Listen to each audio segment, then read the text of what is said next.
There we go. Okay.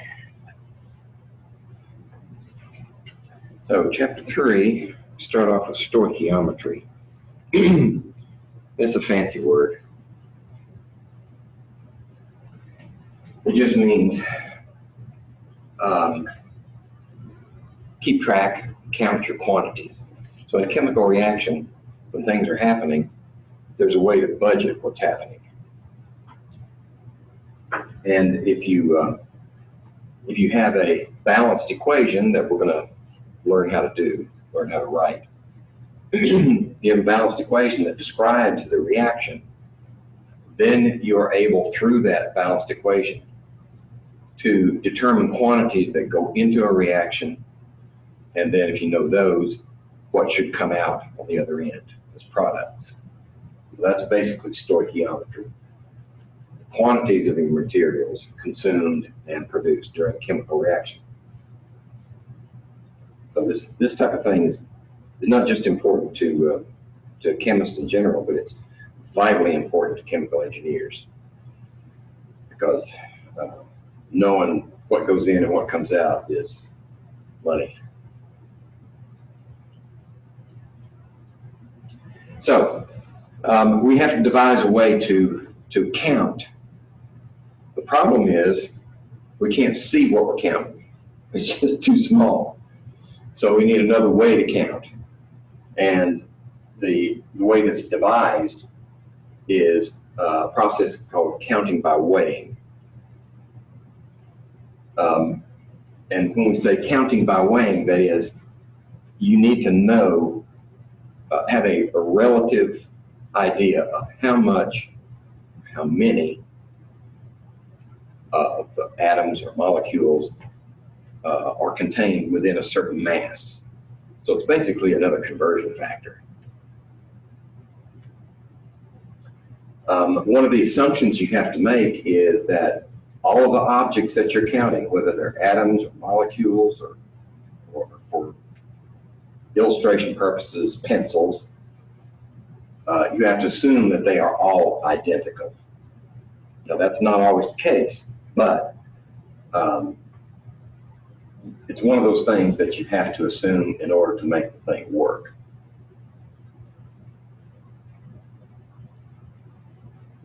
And to proceed from there, you need to have an average mass of each of the objects. So if the objects are at different sizes and they have different masses, it's only important that you have an accurate estimate of what's the average value for all of those, mass for each one. So let's take this example. So you have a pile of marbles, and they weigh this much, 394.8 grams. You don't want to have to count every marble in that container. So you take out 10 marbles at random, sample them, and weigh those 10 marbles. And when you do that, you find that those 10 marbles weigh 37.6 grams. So how much does each weigh? On average, 3.76 grams per marble. Right? That's 7 grams per 10 marbles. Notice that we have a ratio here. And that looks an awful lot like a conversion factor. What we're saying is this is in some way equal to that. So if we resolve that ratio, divide 10 into that number, then we have 3.760 grams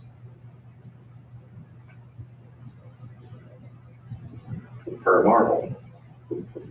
Right? Because grams and marbles aren't equal, we can't cancel. You have to keep them. So we keep the grams, we keep the marbles, and we can divide the 10 into this, and this gives us an average value of mass for each marble. Now that we know how much each marble weighs, then we can convert 394.80 grams into the number of marbles, right?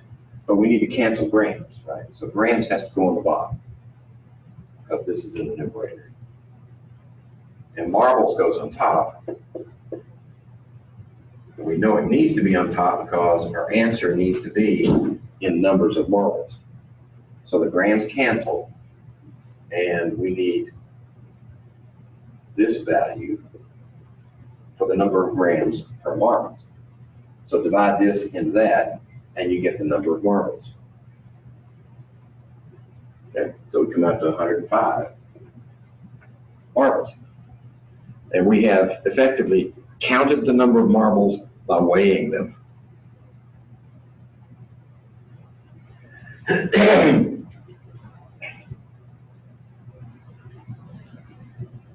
Now you're probably wondering, what does this have to do with atoms? I'm getting there.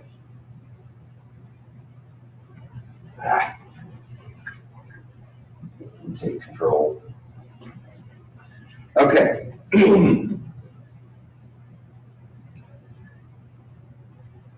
So we're going to use this technique to count the number of atoms. But we need a relationship between atoms and mass. And in order to do that, we need a standard. Right? You've got to set something to a known value, and then everything else is related to it.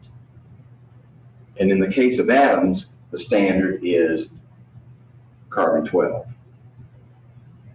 So we know that there's a symbol for carbon. It has 6 protons, atomic number, and this particular version of carbon, this isotope of carbon, has a mass number of 12. And it is taken to be 12 to infinite number of zeros, atomic mass units for that atom. We arbitrarily set that one at exactly 12. And then when we want to know how much others weigh, we compare them to that atom.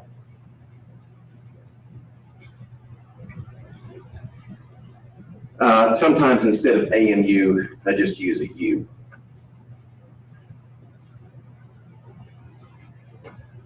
But if you're active in physics, you know that U stands for velocity. So in chemistry, I think A and U is probably better, especially if you're going to switch back and forth. Okay. So once we've established that this one's 12, then there are other isotopes of carbon, right, with different numbers of neutrons. And the next most common one for carbon is 13. Right? And the next most common after that is 14. But this one doesn't count very much because it's a very small amount, plus it's radioactive. So it disappears with regularity. So for illustration purposes, we're going to use these two only to calculate the average atomic mass of an atom of carbon. We're going to get back to counting by weight. I need to digress a little bit for this one. So let's just use these two to determine the average atomic mass of carbon. Now what we mean by that is, if you isolate carbon from nature, the numerous repetitive analyses have shown that this isotope is going to be that much of a naturally occurring carbon and this much for that isotope. So we want a weighted average. In other words, as chemists, we don't want to deal with isotopes, and we don't have to, because all isotopes of the same element behave chemically the same. But we do need to know how much they weigh on average. That's why we need a weighted average for the naturally occurring carbon. Once we have that value, then we can forget about this. So how do we do it? Well, we've taken 12 as our standard here, but it contributes only this fraction to the total. Right? Instead of percent, I use a fraction.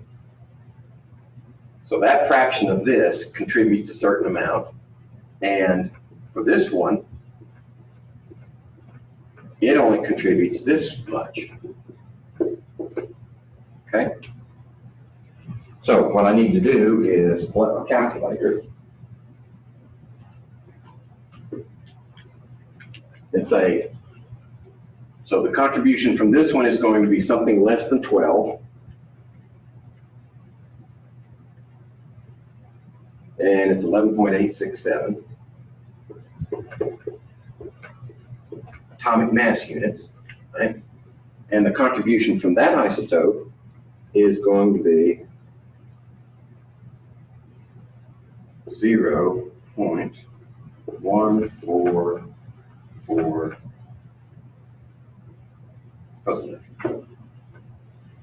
So now you add their contributions together and you find out the weighted average atomic mass for carbon, naturally occurring carbon. So I get 12.011 atomic mass units. Now this is a weighted average, so you're not going to find a single atom that weighs 12.011 atomic mass units. It just won't happen because of the way we calculate it.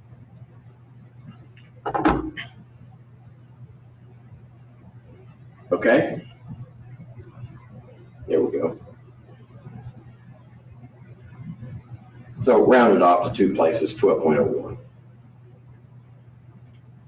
And that's what you'll see on the periodic table.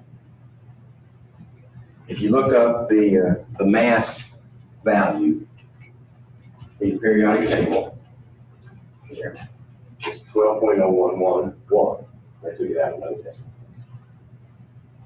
So that's where those values come from. They're weighted averages.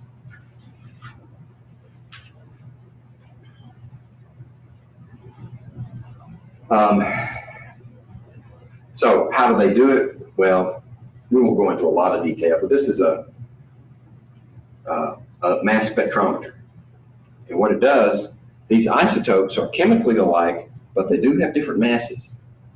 So if you charge them and accelerate them through a pair of magnets, the heavier ones are going to experience the same force because they're the same charge, but the same force is not enough to bend the heavy ones so much.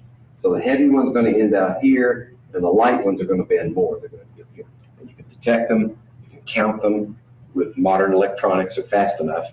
You can count individual atoms as they strike the detector and determine a relative abundance, and that's where those percentages came from. Okay, so let's say we have an element that consists of this percentage of that isotope and this percentage of that isotope.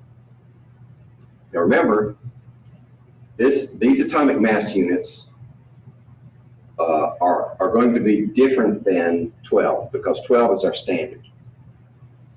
And actually we chose 13 for that other carbon when it probably should have been something different than 13, slightly. Because the only one that's exactly 12 is carbon 12. Everybody else is based on that, so they're going to be fractionals. So for this isotope, we have a contribution of from 186.956 atomic mass units of this fraction. Okay, and the other one, we're going to have 953, a lighter isotope with less abundance. So we'll get values for these, add them together. Here we go, this one times that one, and then add that weight to this weight, and we'll get a value 186.2. Okay, so if we're going to identify the element, we already know that if we can count the number of protons, we can identify the element without error. But sometimes you don't have that. Sometimes instead you have the atomic mass, the average atomic mass, and sometimes that's good enough. 186.2, you look on the periodic table and just follow along here. We notice that they get bigger as you go from left to right and from top to bottom. So we just follow along until we find one that's close to 186.207. 183 is less than, 190 is bigger than, so we must be that. So rhenium is the element.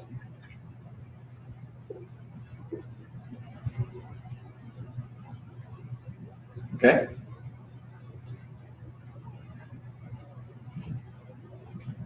Now, we'll get back to counting.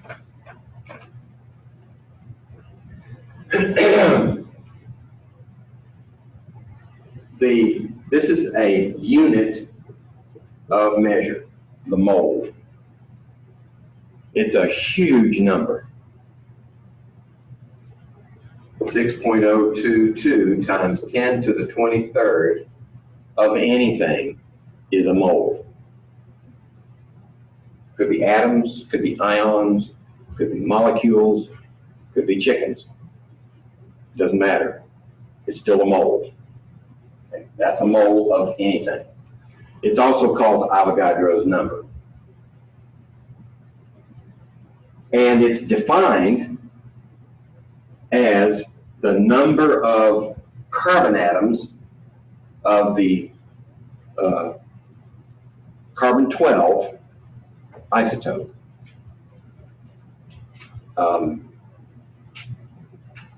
That is equal to 12.0111 grams. So if you have this many grams of the, well actually if you have this many, excuse me, let me back up.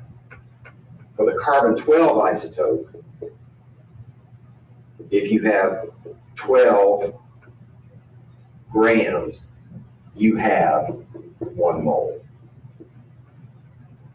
We abbreviate mole, we just drop the E. In the naturally occurring carbon, right, the way we would determine it, if you just take a sample of carbon and you have 12.0111 grams, that also is equal to a mole of carbon atoms.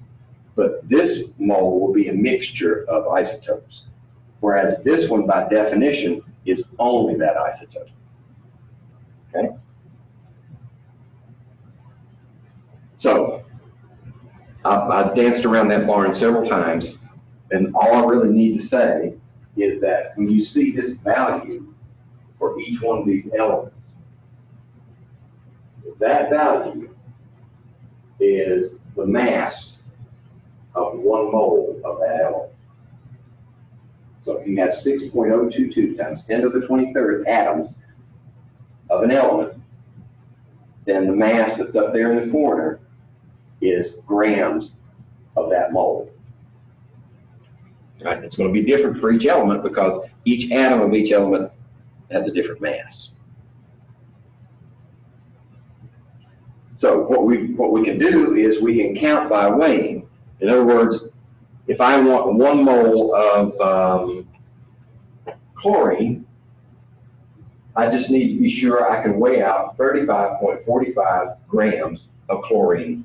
And then I know by weighing, I will have 1 mole. Okay? That clears mud.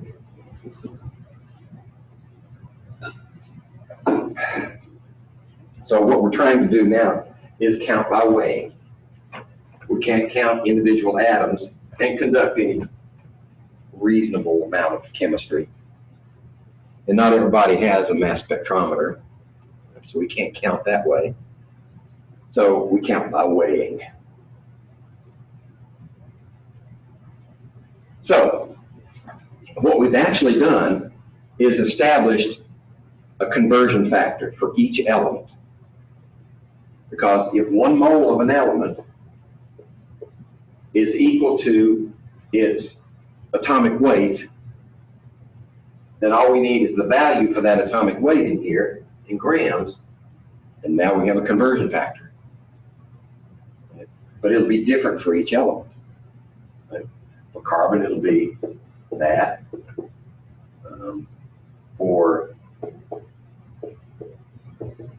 That's for carbon. For chlorine, it'll be 3545. For hydrogen, it'll be 1.01. Okay. So we have different conversion factor for each element. So for this one, iron atoms. So let's do that one.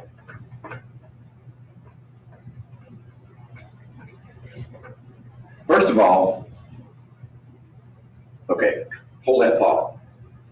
If we want to know how many iron atoms are in this many moles, we just need the relationship of numbers of atoms per mole. And if we're headed for atoms, numbers of atoms, then we know that this one has to be on top here in our conversion factor, and this one has to be on the bottom. Then you can fill in the numbers.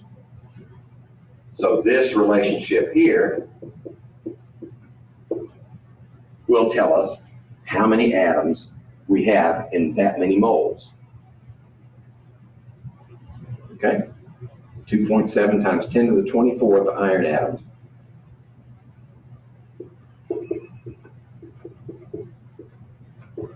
That's a lot of atoms. We can also, while we're at it, if we want to find out, well, how much does that weigh? You know, if we stick it on a balance, we don't have a balance that measures in moles, right? Our balance is measured in grams. So if we take that many moles,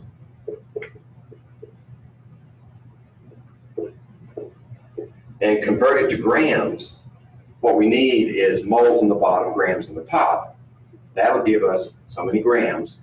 So we need the relationship of grams to moles for iron, and all we have to do is look right up here, and it's, you can see that far, 5585. I always round to 2 decimal places.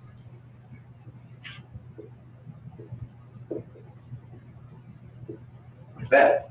So we know that a mole of iron atoms weighs that much. So if we use this as a conversion factor, we can just say 4.48 and 55.85 times that, and we have 250, let's see, 3 significant figures rounded off, 250 grams.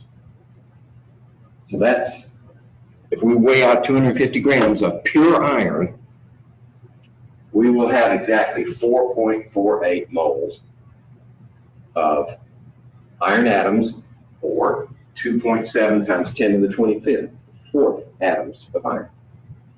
They're all equivalent. That. They're just different units of measure.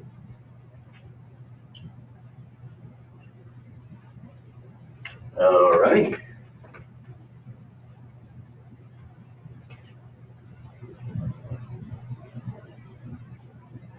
So that's what we mean by molar mass.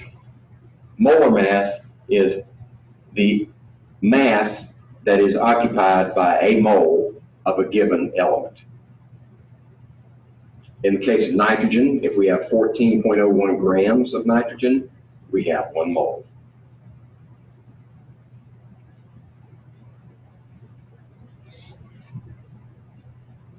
How do you find the molar mass of a compound? You just add up the molar masses of the individual atoms, right? So in this case, we have a compound that's written H2O, that's water. We have 2 hydrogens and 1 oxygen. So we actually need 2 molar masses of hydrogen, right here, and then 1 molar mass of oxygen here. And that gives us 18.02 grams per mole of that compound. Okay?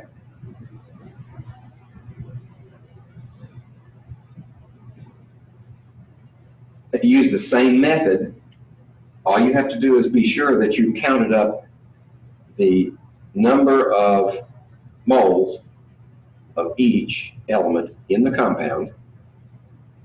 Remember, anytime we write a compound, like this, for example, we can look at this as a single molecule or as a collection of moles. So this would be 1 barium atom, 2 nitrogen atoms, and 6 oxygen atoms. Or it could be 1 mole of barium, 2 moles of nitrogen, 6 moles of oxygen. And that's the relationship we want to use for this calculation, because we're interested in moles. So you just be sure, for barium, look up barium, find it's 137 grams, but you need 2 nitrogens, because this polyatomic ion is surrounded by parentheses with a subscript of 2. That means you have 2 of both of all of this. So you have 2 of those, and 2 times what's here, which is 6. So that's why you need 2 of these for the nitrogen and 6 of those for the oxygen. Then you add them up, and this is the molar mass of barium nitrate.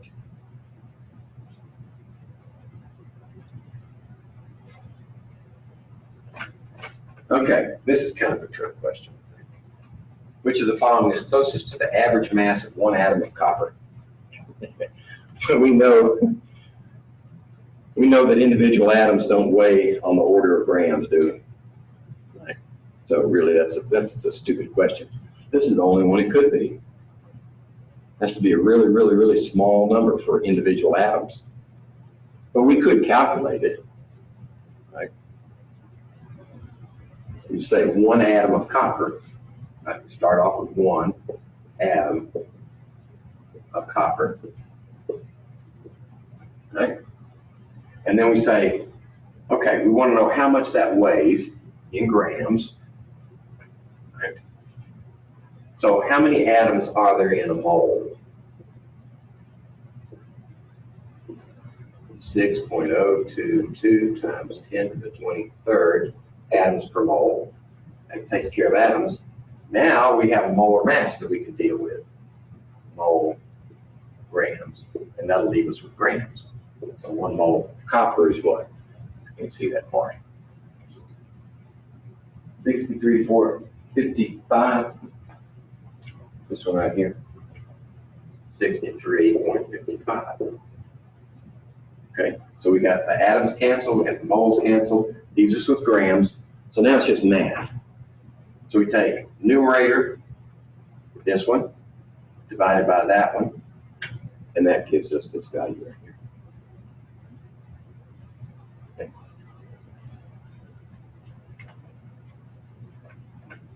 The first way I answered the question was just logic. What makes sense? And that's the only one that makes sense. Second way is to actually find out what the value is.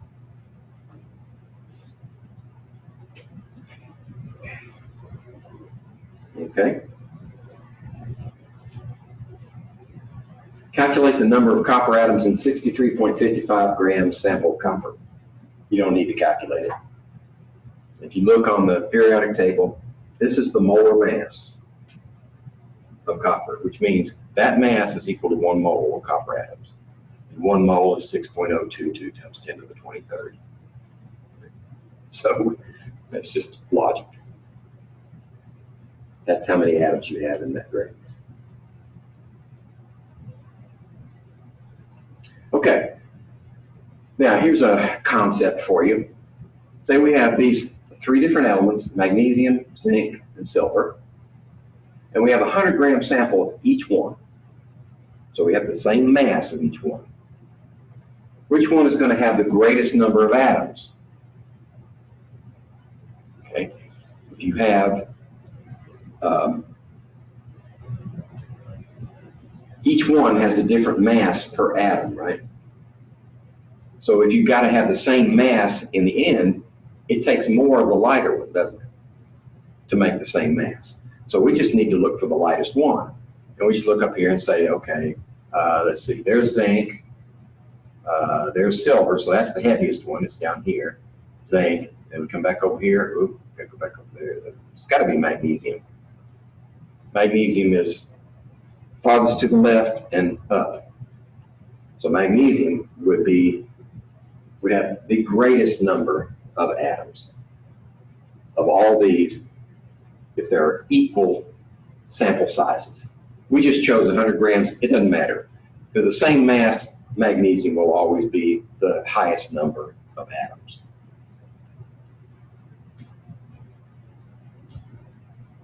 So rank the following according to the number of atoms, greatest to least. Okay. Here we have a situation where we could go in and calculate the number of moles of each one. Okay. We can just pull out our calculator, use a conversion factor for silver, 107.9 grams, and then find out what the molar mass of silver is, do the calculation. Right? And you can do it that way if you want. But look what the question asks for. Just rank them greatest to least numbers. Right? So we need to know, how are they related in terms of mole? What's the molar mass of silver? Let's see, silver's right here. 107.87. Okay, molar mass, or atomic weight is usually what it means, the same thing. How about zinc? Is 6539. And magnesium is 2431. Okay, those are the atomic weights. These are grams per mole. All right. So all you need to do is find out, is there any one that's equal to a mole? Yeah, this one right here. So that's 1 mole. How about this one? That's greater than a mole, isn't it? And this is less than a mole. So if we're going to rank them from greatest to least, this one's greatest to mole, right? This one's the next one because it's exactly a mole. And this one's less than a mole. There you go. You don't even have to do a calculation. You did an estimate in your head, right? Saying equal to, greater than, less than. But that gives you the ranking. Get that out of the way. That gives you the ranking. And that's all we've been asked to do. Okay? Now, if you have separate 100-gram samples of each of the following, this is a different animal. Because what you've got to do here is find out the molar masses of each one. Well, actually, you need to find out the number of moles of each one of these, and then what does that represent in terms of moles of oxygen atoms. So it's a two-step process. And in order to do that, you need to find the molar masses of each one of these, right? So you just add up 2 times 1.01 plus 16, 1802. 2 times nitrogen, 1401 and 16, whatever that is. Then 3 times carbon, 6 times hydrogen, 2 times oxygen. Add those together. And then carbon dioxide, you want 12 plus 32 because it's 2 times 16. And then you use those values to find out how many moles of each one is there. So when we do something like this, I like to use Henry Ford, set up an assembly line.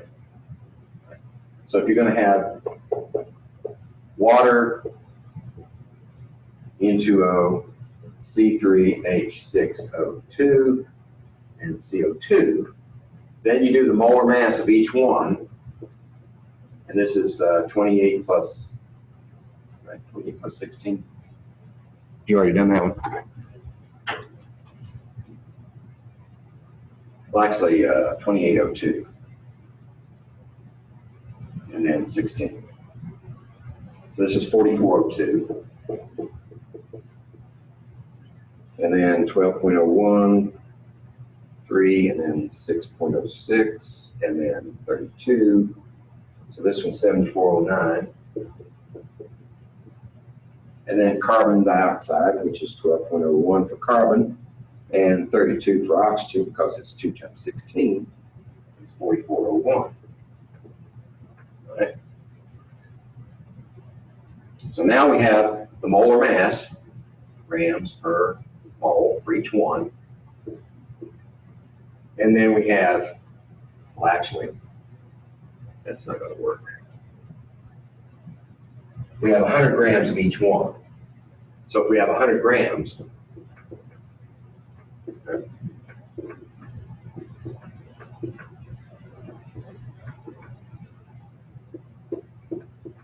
it's my assembly line. Speed things along because you're doing the same thing over and over again. Now we want grams on the bottom and moles on the top. And this is moles of compound.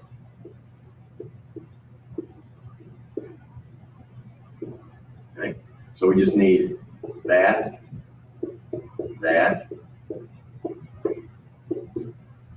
and this, and this. And that'll give us moles of each compound. And okay, so I am going to have to do it by hand. Okay, so 100 divided by 1802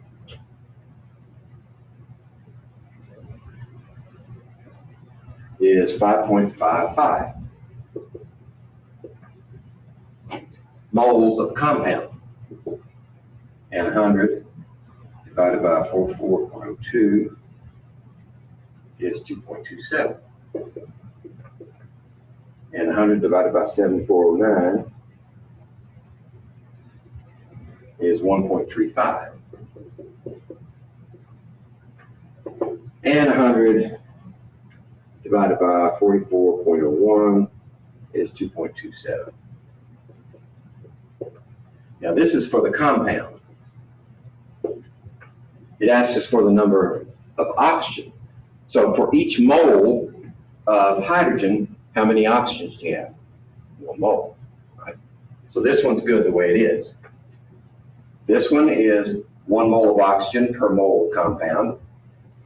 That one's good the way it is. This one is 2 moles for every mole of compound. So this one needs to be 2.70, twice that number. And this one also needs to be twice because it's 2 oxygens per mole of carbon dioxide, which is, let's see, 4.54. Okay. So there are our oxygen atoms. This is for oxygen, each there. And if we put them in order, greatest to least, okay, so this is number 1, this is number 2, 3, and 4. Okay.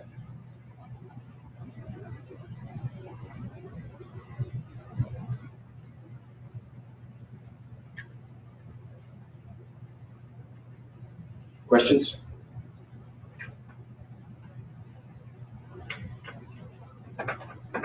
So that happens when I channel Henry Ford. I don't channel everything about Henry Ford because he was a rabid racist, anti-Semite. I just want to do assembly line thing. Okay, so when we solve the problem, what this means, where are we going, what's the question? You got to know what the question is or you'll never get the right answer. So that's what this means. How do we get there? In order to answer the question, you need to see what information am I given. Do I have the information I need to get where I'm going? And it's often instructive and useful to work from the question and go backwards. Because sometimes there are intermediate steps, questions that are asked along the way that get you to the final answer. So if you work backwards, it's kind of like, let's see, what do they call those things when the government promulgates a new regulation?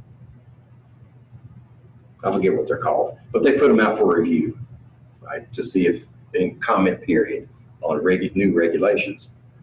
You don't start from the beginning on one of those documents. You start from the tail end and work your way up, because the tail end is where the meat is. And the same thing with these problems. You start from the end, you get the question. Then you work your way forward, and it's often good to just write. What information is given, just write it up here. Extract it from the word problem, because word problems very often are meant to confuse. They're meant to see if you know what you're doing. That's the purpose of a word problem. So lots of times word problems will have things in there that you don't need, or they may not have everything you need, but you know where to get it. For instance, they won't tell you this compound has a molar mass of such and such. They just name the compound. And then you've got to write the formula and calculate the value for molecular molar mass. So you may not know that unless you write up here what you're given relative to the question and see, I don't have enough information to answer that question. So then you know you've got to go get it. And then there's always the reality check. Does the answer make sense? Is it reasonable? If you do a calculation that you know is going to be in the region of mass that you can measure on a balance, and the answer you get is 3.5 times 10 to the 10th grams, you know something's wrong. So you always have to be firmly rooted in reality when you answer a question. Okay, so there are different ways to express the composition of compounds. And one of the most common ways is mass percent. So if you have a compound, we've written compounds, we know how to write them, but if we don't know what the compound is, very often we have to do an analysis. And a bench chemist will go take the compound, purify it if necessary, and then analyze it for its elemental composition and give you a percent by mass of each element. And that just means there's a certain mass of the element divided by the total mass of the compound times 100. That's your percent. It's just that simple.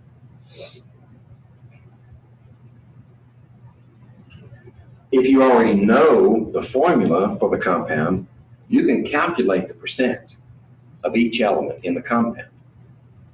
And sometimes that's useful because if the bench chemist comes out with percent this, percent that, say percent iron and percent oxygen in the compound that he thinks he has, and you go calculate the percent, and it's wildly different from what the chemist comes up with, one of two things.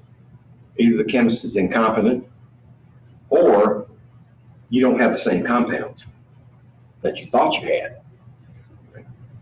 So,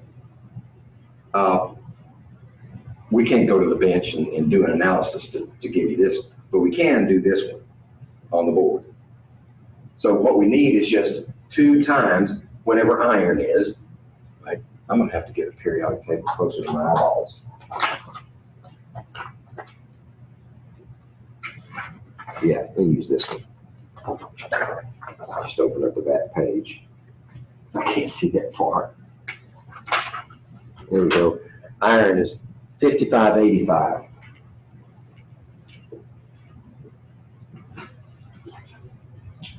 Okay, grams per mole. Right? So the contribution in that compound by iron is 5585. That's 111.7 grams. And this, actually, this means moles. So that's moles in a compound. Moles per compound. Okay. So now we have grams of iron in the compound. What else do we have? Oxygen. We have 3 times, and oxygen is 16, rounded off to 2 decimal places. So that's 48. And then just add them together. And this is the total for that compound, right? So that's 159.70 grams. Now, how do we use that to find percent composition? Well, this is the total for 1 mole of compound.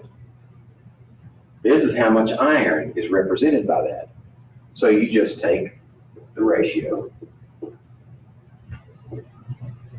because that's the total and that's the iron.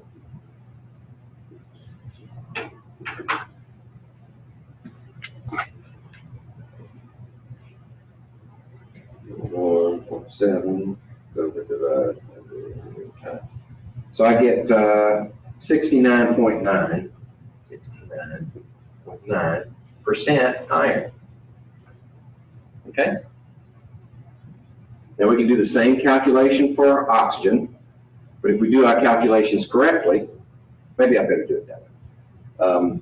48 and 159.7 times 100 is 30.1. And as it turns out, that is, this plus that is 100%.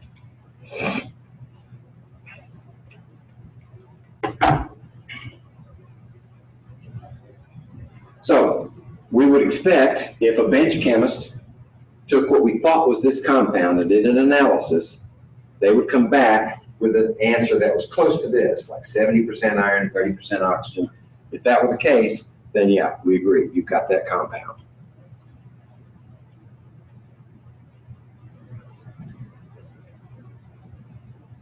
Okay. So you can do the same calculation for each one of these. We determined what their molar masses were earlier, right? We had the molar mass of each one. And then you just take each of those individual molar masses and divide them into the molar mass contribution of oxygen. So you would take 18.02 and divide it into 16. That's 100. And that would give you percent oxygen by mass. And just do the same thing for each one. Then you can rank them. And that's what you'll come up with. Because if we have a 100-gram sample, percent oxygen by, yeah, okay. See, here's a case of a word problem where it's got information you don't need. 100-gram sample of each, who cares? If we know the molar mass and the mass of the element, we can calculate the percent without the 100 grams. We don't need it. Okay? That's what I'm saying here. It doesn't matter. It's superfluous. Blue smoke. Okay. So how do we use, and the reason we spent time on this percent by mass is we're going to use that information to calculate a formula for our compound. Now, first we have to go through a step and devise an empirical formula. Because if you have percent by mass, the only formula you can come up with is empirical. That is, you can come up with a molar ratio of elements. But it's the simplest molar ratio. So in this case, if it says this, That's the simplest whole number ratio of moles of carbon and hydrogen. But the actual compound could be this, right? That's still 1-to-1. Or it could be this. That's still 1-to-1. Right? So the empirical formula for each of these is that one. The simplest whole number ratio of elements in a compound is the empirical formula. And we can calculate the empirical formula for any compound if we know the percent composition by mass. That's all you need to do this one. If you want to find the molecular formula, that is the true formula, this would be equal to something like the empirical formula times some value here. So this would propagate through n times 1, so that's 2 and 2. So this would be 2 for that. For this one, n would be equal to 6. So if we can find out what that multiplier is, we can give you the actual molecular formula after we calculate the empirical formula. But what we need is another bit of information that we don't have yet. And I'll talk about that in just a second.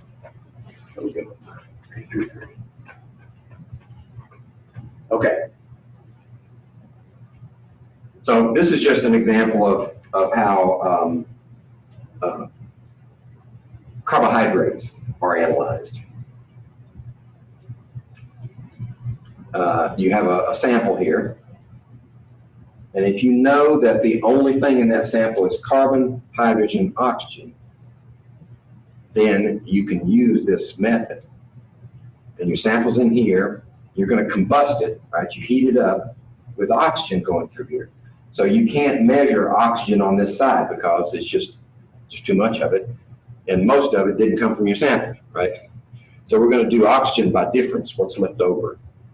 But you can collect the carbon dioxide. Well, we're going to collect water first in this absorber. So you weigh this thing before you start the experiment. It absorbs only water, nothing else. Magnesium perchlorate will absorb all the water. And then you measure the mass afterwards. And that's the amount of water. So you know how much hydrogen came out because you know the mass of the water. And you know the formula for water, so you can calculate how much hydrogen was in the sample originally. Okay. Then we'll scrub it for carbon dioxide with the sodium hydroxide material, which sucks up the CO2, and you have a weight difference there too. And since we know that the oxygen, all the oxygen, or most of the oxygen came from here, some of it from the sample, but we know that CO2 is represented by this, and we just factor out the O2, and we know how much carbon weighs. So we can get the hydrogen weight here, the carbon weight here, and the difference between these two, after we do the calculation, carbon, hydrogen, left over is oxygen in here. I've done that before, it works great. Old school sometimes is the best. Okay, so let's take this example and run a calculation and find out what is the empirical formula, what is then the molecular formula for adipic acid. Okay. Adipic acid, it's a fatty acid. So you might find it in true fats in any number of locations. That's not important. What we're going to do is find out what is the formula. First the empirical, then the molecular. It's always in that order. Okay, so we're given, and I'm going to use Henry Ford again. We're given 49.3% carbon. So carbon is 49.3%. Our hydrogen is 6.9%. And oxygen is 43.8%. Now we didn't really need the oxygen, right? Because if we know that there's only carbon, hydrogen, and oxygen here, if we know these two, we can calculate that one. But it was given to us, so. Now, the first problem is that percent is a dimensionless number. It's parts per hundred, which means it really has no value. So what we need to do is find a way to convert this into something that we can use for a calculation. Right? So we know it's percent by mass. It's 49.3 grams per 100 grams of sample. So why don't we just make our sample size 100 grams? Right? So for 100 grams, we're going to have 49.3 grams of carbon, 6.9 grams of hydrogen, and 43.8 grams of oxygen. Now that we've got a mass, we can convert to moles. Because any formula, whether it's empirical or molecular, only tells you the ratio of numbers of atoms in the compound, moles of atoms, right? It doesn't tell you anything about the mass. We're going to deduce the number of moles or the number of individual atoms in a compound based on this information. So if this ratio is fixed, that much to that much to that much, then the number of moles of atoms in the formula is also fixed. So we just need to convert this to moles using Henry Ford.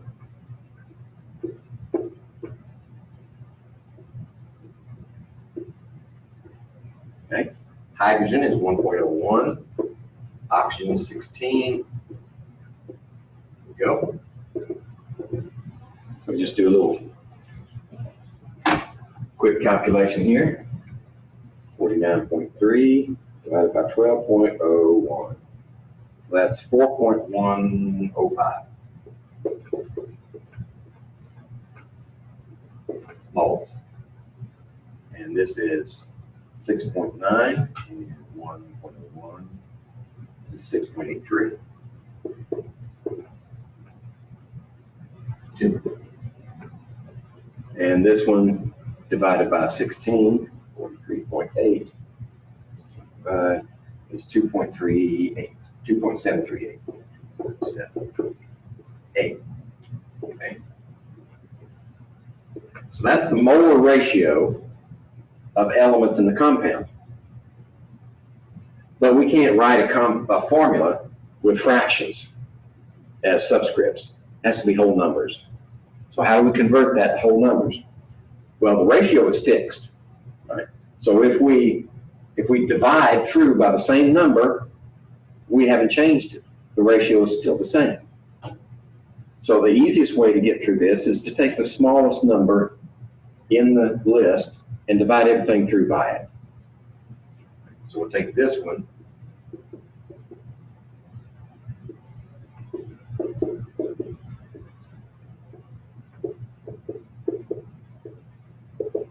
Divide. This one's easy, it's 1. 6.832.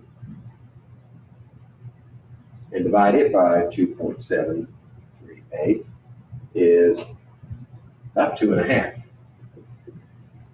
At this point, estimation is not bad because we're aiming for whole numbers anyway. You just don't want to be too far from an actual value. This value I actually got was 2.49525, which is about 2.5. This value, 4.105 divided by 2.738, is about 1.5. There we go. So now we're getting closer. 1 to 2.5 to 1.5. So how do we get rid of those half fractions? Multiply by 2, right? Yeah. So if we multiply by 2, this will give us 3. This will give us 5. This will give us 2. So now we have a whole number ratio. And the empirical formula is the simplest whole number ratio. We can't simplify that any further, right? Because that's an even, that's an odd. We're stuck. So this is 3 carbons 5 hydrogens and 2 oxygens. That's the empirical formula for this compound. Okay? Now, we have another piece of information. This value right here tells us exactly how much a mole of the compound weighs. Right? So remember, if we have the formula for the compound, we can calculate its molar mass. So we have this formula, and you could call it a molar mass, but I like to call it the empirical mass, or the empirical weight. So remember what I said before. We need a multiplier. So if we have a mass for this of 1 mole, and we multiply it by 1, it's going to be the same mass for the molecular formula as the empirical formula. But if we have 2 here, then the molecular mass is going to be twice the empirical mass. So if we calculate this empirical mass and compare it to the actual molar mass, then we can devise a ratio that will give us that number. So let's see, C3, 312, 12.01, and then 5 hydrogens, and then 2 oxygens. So I get 7308. Let's do this. And the empirical weight is 73.08. But the actual is 146. So if we ratio those two, we're approximately 2 is equal to our n. So that means if we make 2 here, then our molecular formula is C6H10O4. Okay? All we needed was to complete the puzzle. All we needed was the actual molar mass of the compound. And depending on the compound, there are a number of ways you can get it. Let's see. I'm trying to think of what we're going to do if we're going to do that this semester.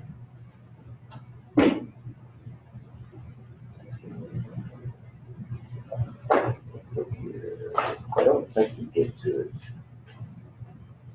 Here it is. In the lab. Waters, constitution, boils, calorimetry. We get to 1. We're going to do 1. The Dumont method is the last thing we're going to do. And it's the molar mass of volatile compounds. And it's a method for determining the molar mass independent of any other things.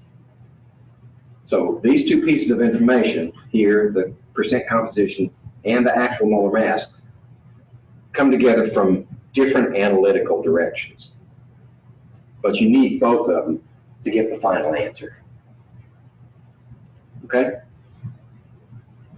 And your review document has several practice problems just like that. And then, of course, if you get stuck, you got how I did it. That's the handwritten one. And they'll show you this method of how you work out that problem. Okay. So this is a representation of a chemical reaction. Now that we know how to write our compounds, and we know how their formulas are devised, how to count atoms, how to count molecules, now we can talk about the actual stoichiometry of the reaction. And to do that, we need a reaction. You've got to be able to write a reaction. In this case, and this is convention, reactants are on the left-hand side, products are on the right-hand side, and there's an arrow in between. Okay, that's if we're saying this which is ethanol, reacted with oxygen, I assume that's a combustion, it's burning, produces carbon dioxide and water. Right? So this combines to make that, and it only goes one way, which isn't exactly true, but for now, that's good enough.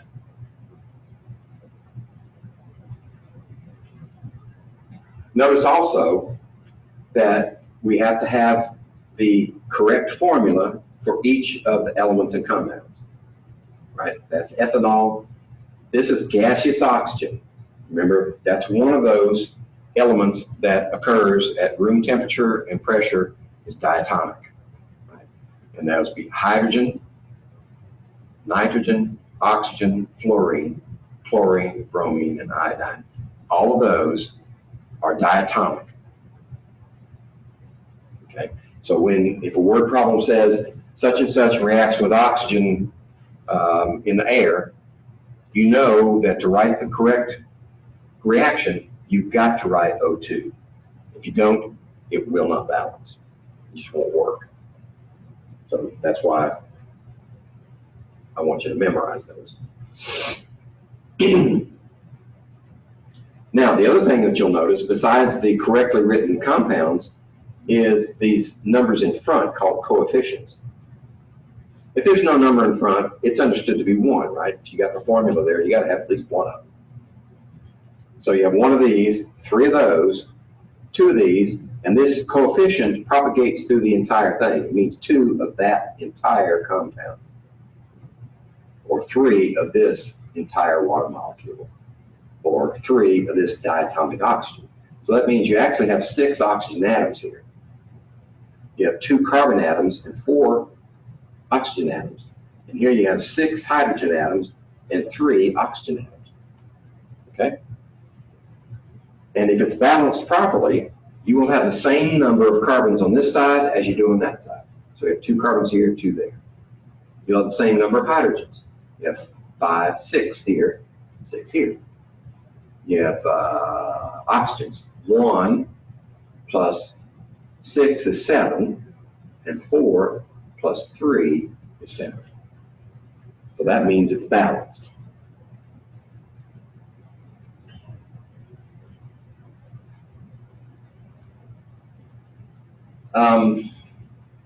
Just a cautionary word. When we have a balanced equation, that's an overall ratio of reactants to products and the atoms that go in and come out. That doesn't say anything about the mechanism, because there might be a whole lot of stuff going on in between that arrow, right? Underneath that arrow could be, it could go here, and then here, and here, and here. It's an overall, right? Which is all we need right now. Now, those coefficients could mean number of molecules, 1 molecule of this, 3 of that, 2 of that, and 3 of that.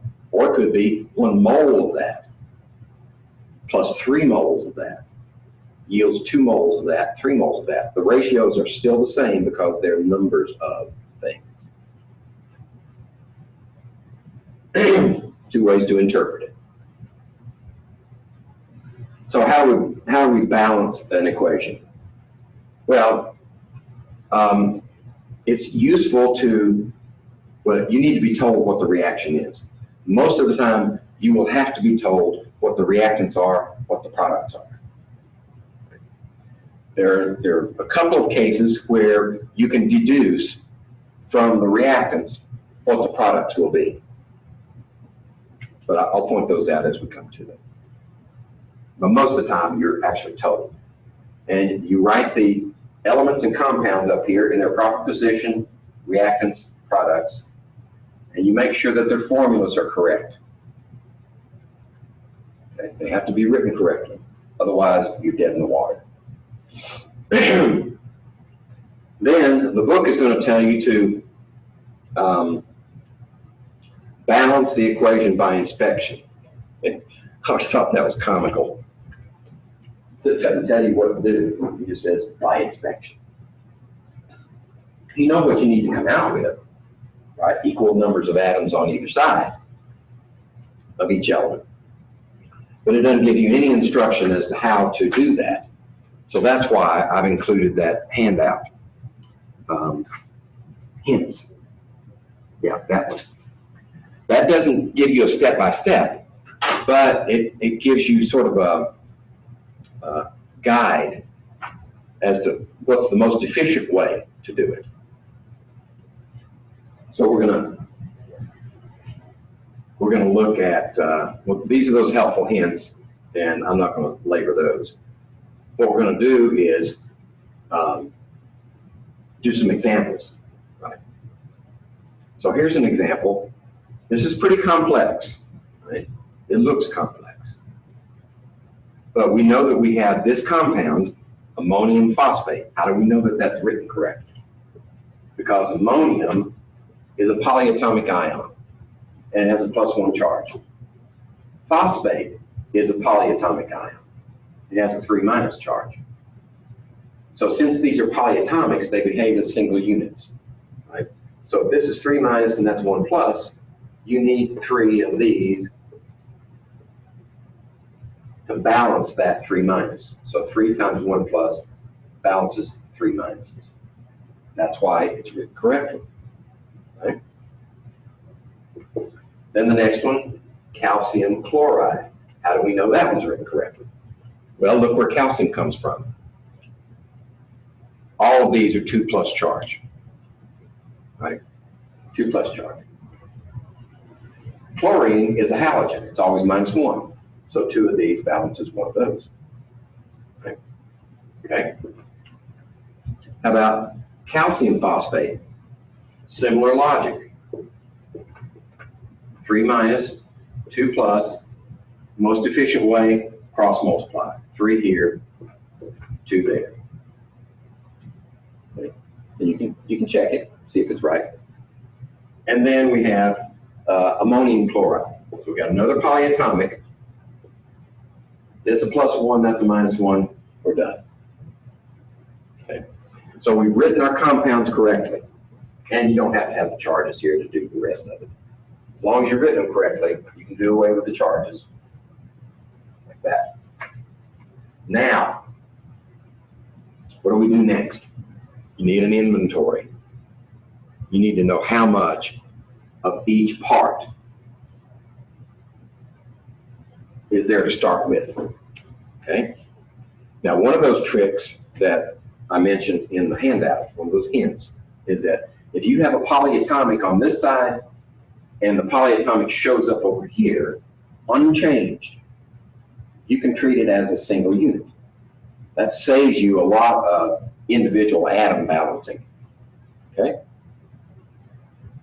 So for ammonium, we have that. Phosphate, same thing. Shows up on both sides.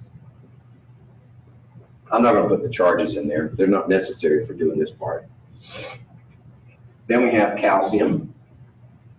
And we have chlorine. Is that everybody?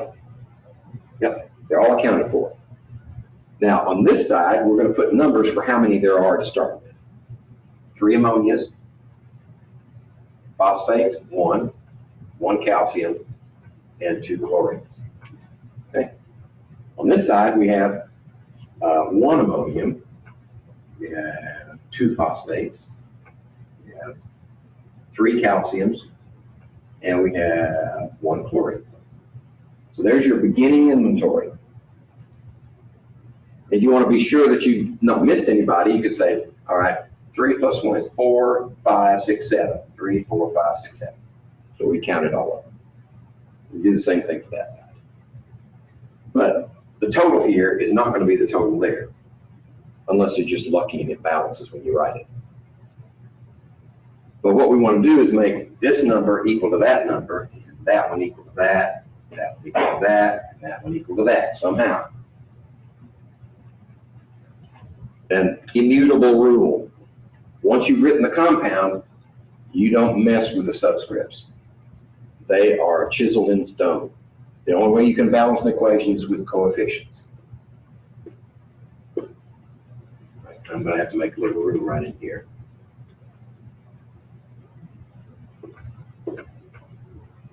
Okay, so where do we start? Well, sometimes you can get an intuition for where's the best place to start. We look to see, are there any that are already equal? No. So you can just start at the top if you don't have a choice. You'll eventually get there. If you write them correctly, then no matter where you start, you're eventually going to get to a balanced equation. Just some ways are quicker than others. So let's just say I don't know where I'm going, so let's start at the top. So how do we get 3 ammonias over here? Like that. So that means this now becomes 3, and now we have 3 chlorines.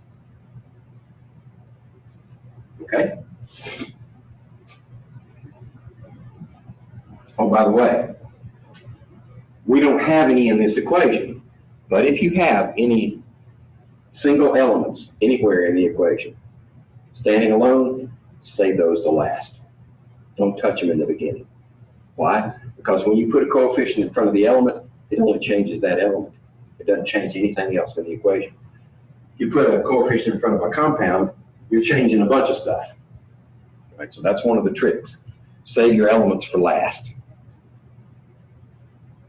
But we don't have any in this one, so that doesn't matter. What then if we want to make 2 phosphates over here? We would need 2 there. That gives us 2 phosphates. 2 phosphates. Right. How about calciums? Well, we have 3 calciums over here, and if we put a 3 here, that gives us 3 calciums, but it also gives us 6 chlorines. Now let's see. Did I miss anything up? 2. We got 6 ammonias, right? I forgot that one. 6 ammonias. All right. 2 phosphates, 3 calciums, 6 chlorines. Oop. These are still good. These are still good, but those are not. So how about ammonia? Let's make ammonia now 6, right? We want 6. So that's 6 ammonias. What does that do to the chlorines? It makes 6 chlorines. 6, 2, 3, 6. We're done. Okay.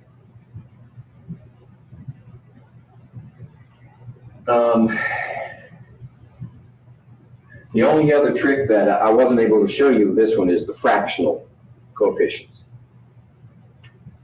Maybe we'll get to those in a minute. You'll definitely have some in your review document. Sometimes it's more efficient if you need a coefficient, if you only need a certain number of elements or atoms on one side, it's more efficient to use a fraction. If you use a fraction, then you can get it balanced. And then after you get it balanced, then you get rid of the fraction. Just multiply the whole equation through by the denominator of your fraction, and it gets rid of it. And sometimes that's a quicker way to get to the end, less painful way. So this is just an animated version of what we did earlier. It may not even be the same steps, maybe a different number of steps. Looks like it is more efficient. It just depends on where you start.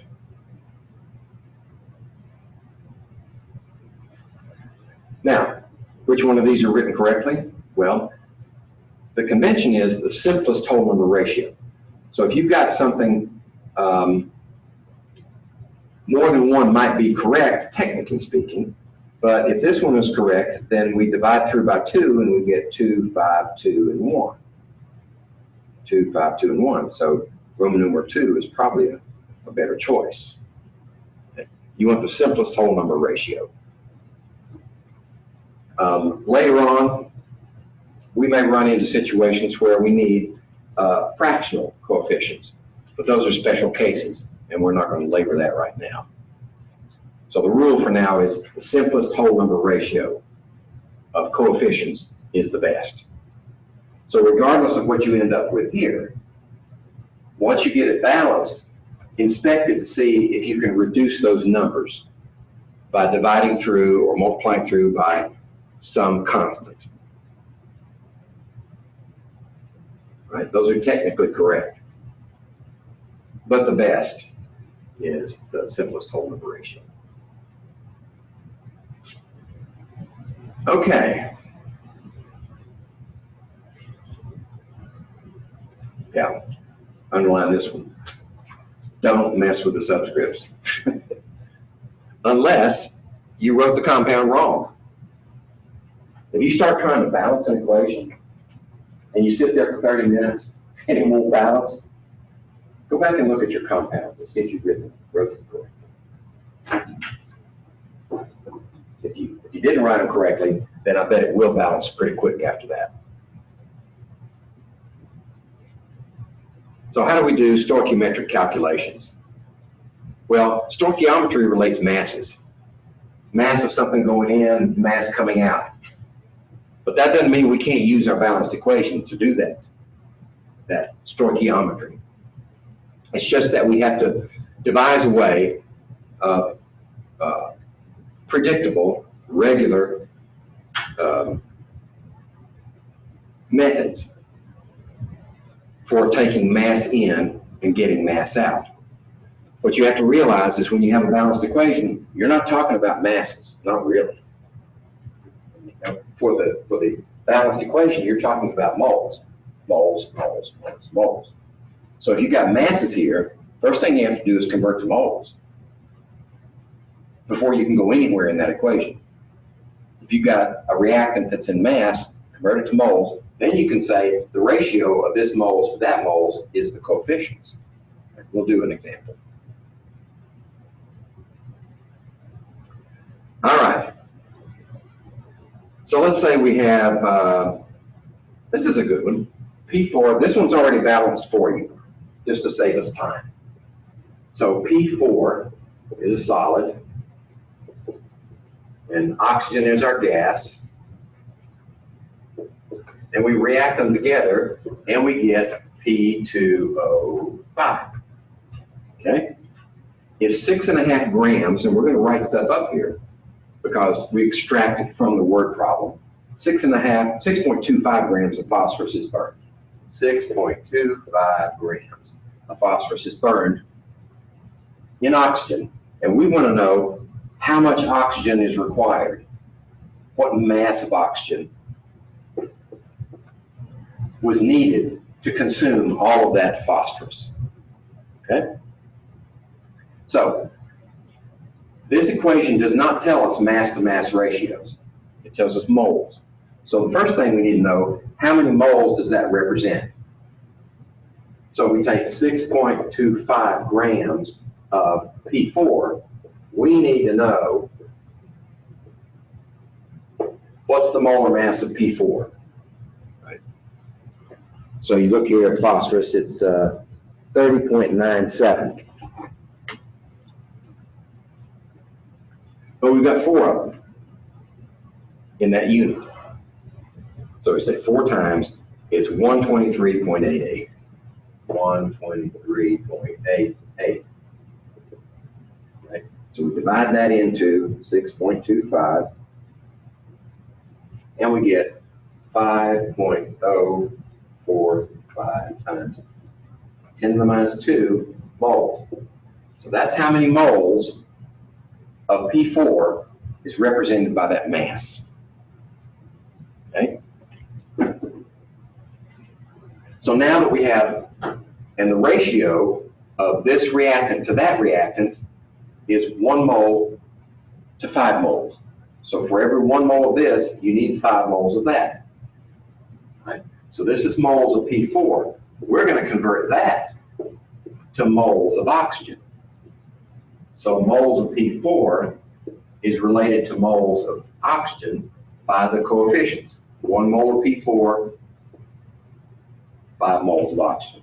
So now we can cancel that one, and leave us with moles of oxygen.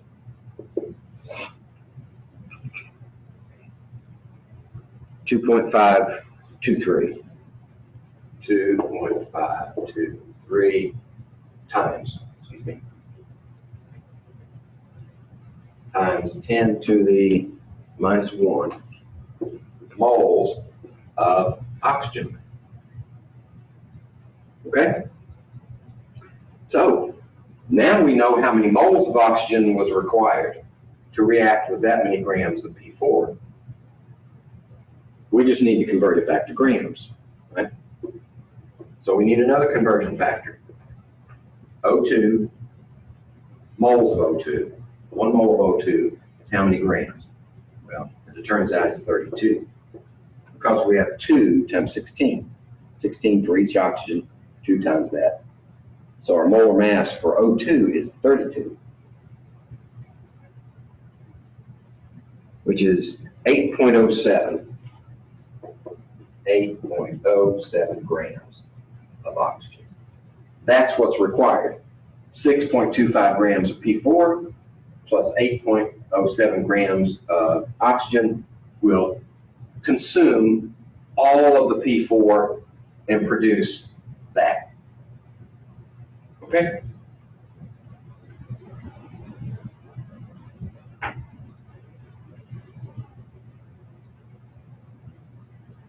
Now, this one's going to take some time to do, so I'm not going to, we're running out of time. So let's see. Okay, we've got some calculations here that you can look at.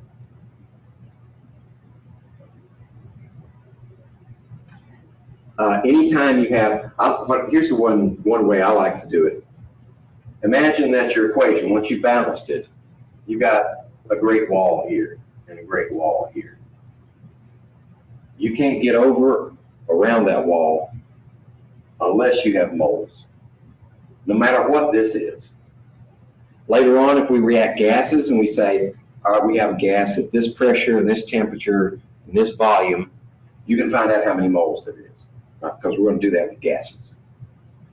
So it doesn't matter what this is, you can't get over that, and you can't relate anything in this equation unless you have moles. So that's your target. You've got to get moles to go anywhere in an equation.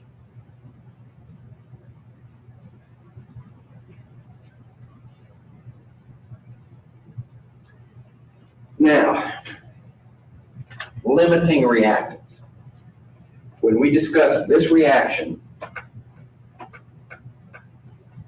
there was no limitation except for the P4. We used it all up, so effectively it was a limiting reactant. Once the P4 is used up, reaction stops.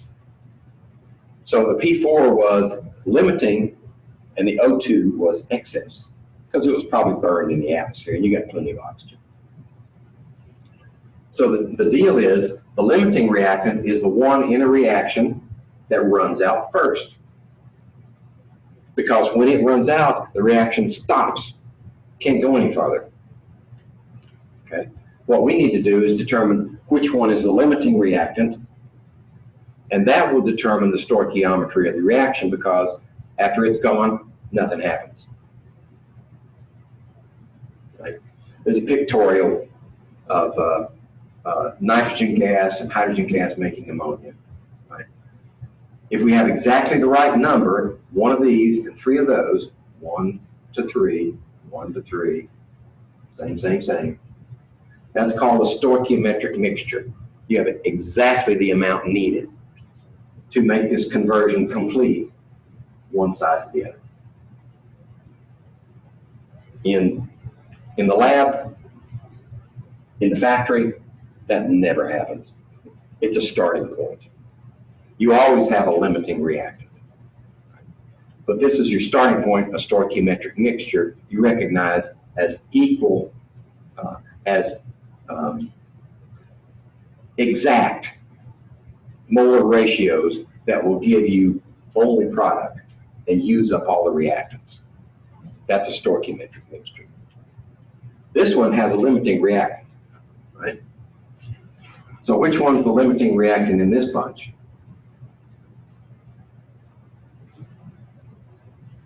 Let's look at it another way. Which one's the excess? Which one has no dance partner? Nitrogen, right? So nitrogen is excess, and hydrogen is the limiting one. Okay? Okay. I wish we had more time to spend on this, but we don't. Turns out each produces the same amount of product. Even though they're different ratios, the limiting reactant guarantees that you produce the exact same amount of product in each of these scenarios.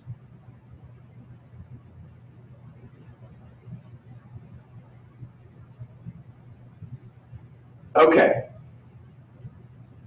And there are going to be some problems in there using limiting reactants. And the question is, how do you know that you have a limiting reactant? How do I do this quickly and efficiently? If you have a reaction,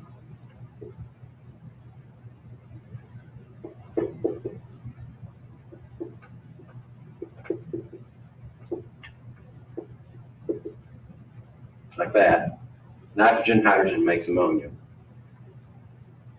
And you have a certain number of grams of each one, and you convert them to moles, right? So let's say we convert these to moles, and this one has 2 moles, and this one has 3 moles.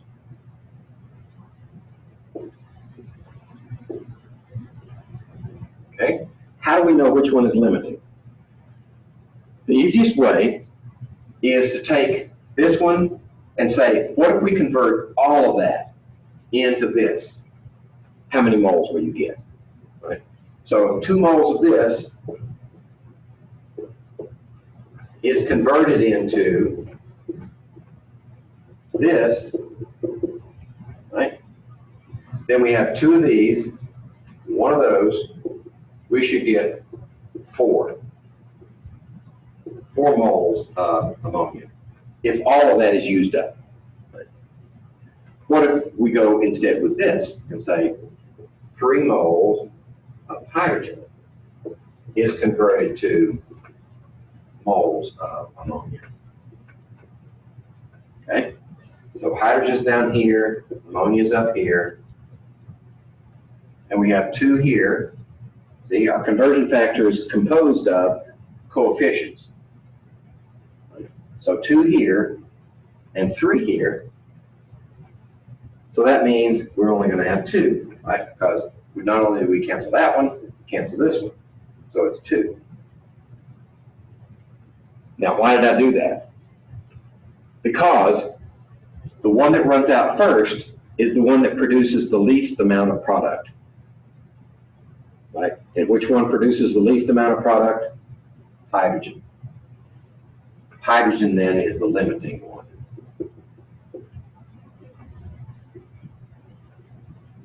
Okay, say that again. Doing this calculation, the reactant that produces the least amount of product is the limiting one. Okay? So remember that when you do limiting calculations, that's what you're looking for.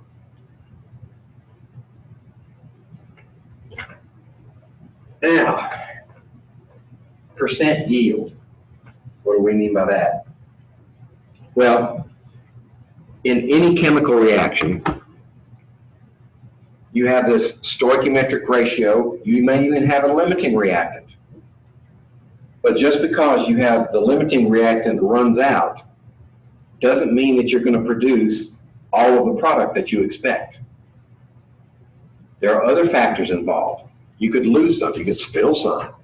Some could escape as a gas that you don't know about. Or your reactants might not be pure and you think they are. But if they're impure, then you won't produce as much product as you think you do. So what you do is a calculation showing what is the theoretical yield. What if I react all of this limiting reactant and I produce a certain amount? That's what I expect. That's the theoretical yield. But then you actually run the experiment and measure the yield, and it's less than the theoretical. Then the ratio of those two is the percent yield. Okay? So in this case, well, this is actually working backwards. what we're saying here is that 64.9% yield means that for every 100 grams that you think you're going to get, you really only get 64.9 grams. Okay? Now, what about that? Let's see.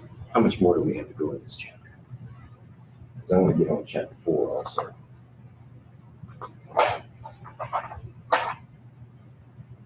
Oh, this is the last one of this chapter. Okay. So if we have this balanced equation, fluorine yields, my arrows got moved off. I don't know how that happened. PF3 is our compound. That's our product. So we only get 64.9% yield. Right? And what we want to know is what mass of P4 do we need to produce 85 grams of this? That's what we actually want to get, right? So let's work backwards. If we want to get this much, then we're going to have to take into account that yield. Right? So what we want is a bigger number here that will compensate for that loss.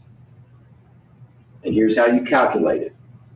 If you're going to start with this much actual, then you want to convert it to theoretical. So we got 64.9%, or that many grams per 100 grams is actual, 64.9 grams actual for every 100 grams theoretical. And that will give us the theoretical. Once we have the theoretical, then we can back figure to this one. Right? So actually what you're doing is you're dividing this by 0.649.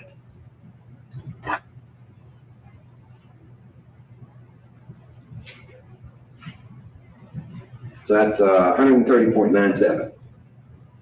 130.97 grams of this. Okay? So now, how many moles does that represent? Oops. 130.97 grams of PF3 is how many moles?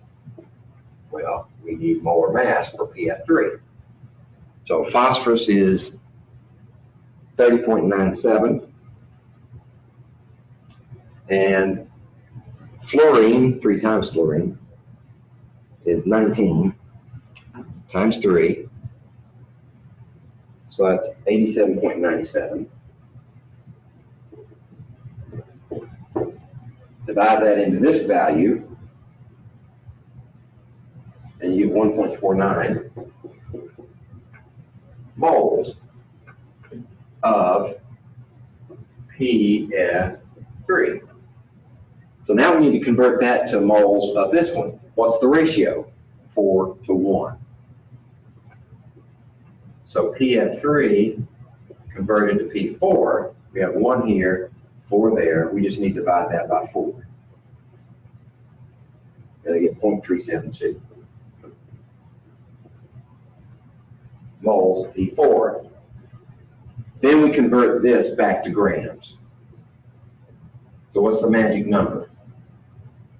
Molar mass of P4. Right, so just say, all right, what's P? 3097 times 4 is 123.88. Goes on the top because we're going to get rid of moles. Right? That times 0.3. And I get 46.1. 46.1 grams of P4. That's what you need to react with excess fluorine. So this would be the limiting. This would be excess. So you need that much to give you this much product, taking into account that efficiency.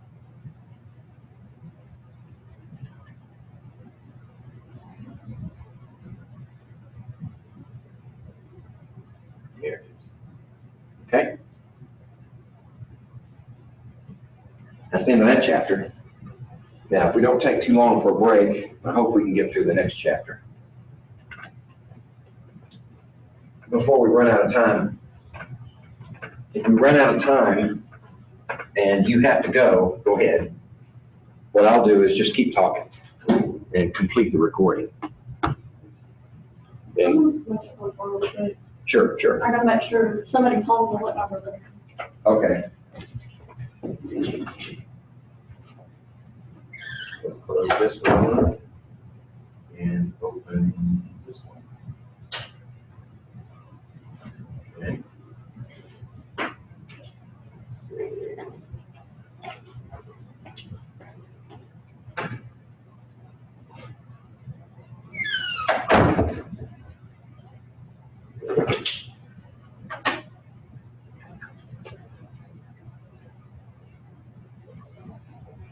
Let's pause this thing so we don't use up a lot of.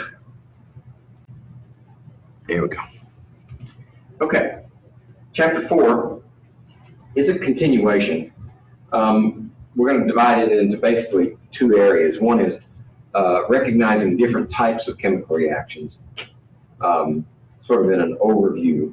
We'll get into specifics later.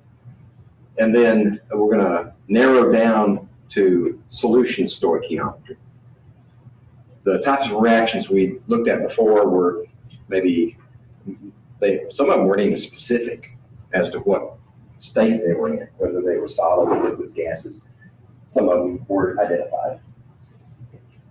But we're going to focus on solution stoichiometry in the second part. Right? So, well, actually, it's kind of jumps around. Solution. We're interested, as far as solutions go, we're interested in aqueous solutions. That is, water is the medium in which our reaction takes place. And water has some very special characteristics, and we don't have time to go into why they are this way.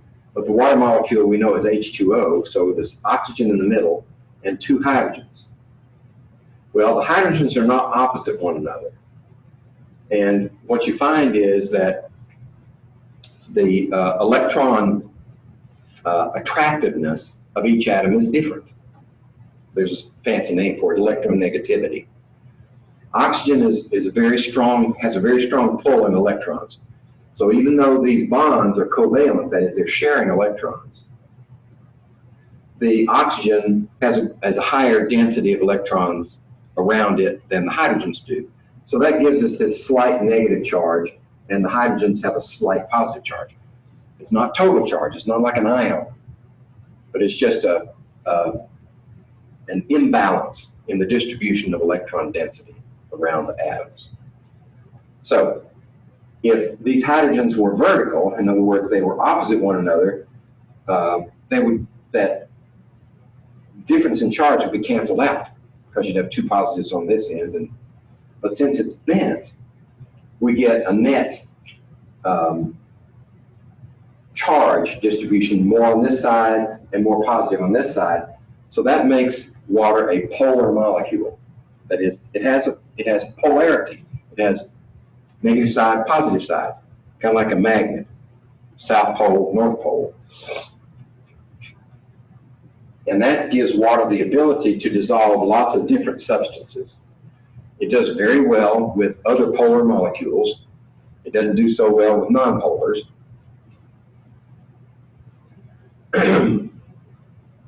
Let's see, that's not going to work. No. Failed video, sorry. It happens. Terminology. Okay, so when we're describing a solution, the major component is the solvent. And in our discussion, it's going to be primarily water is the solvent. That's the major component. The minor component, the smaller amount, is the solute. That's what we try to put in the solution.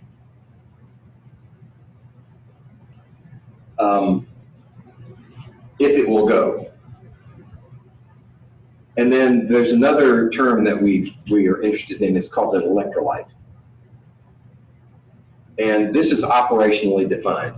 That is, if you dissolve something in water, it may be an electrical insulator before you put it in water, like a cube. Have you ever seen a big cube of salt? It's weird. It's just one big chunk, perfect cube. But if you put a battery and a meter and electrodes, put them on either side of that cube, you won't get anything. It's an insulator, right? Because the ions in that sodium chloride crystal are locked in place. You can't get a current to flow unless the ions will move, and they won't move. But if you put sodium chloride in water, the water tears that crystal apart. Individual sodium, individual chloride ions. Now if you put electrodes in the water, you get those ions moving, and you can light a light bulb with it. That's an electrolyte. When it goes into solution, it allows the solution to conduct electricity. That's definition.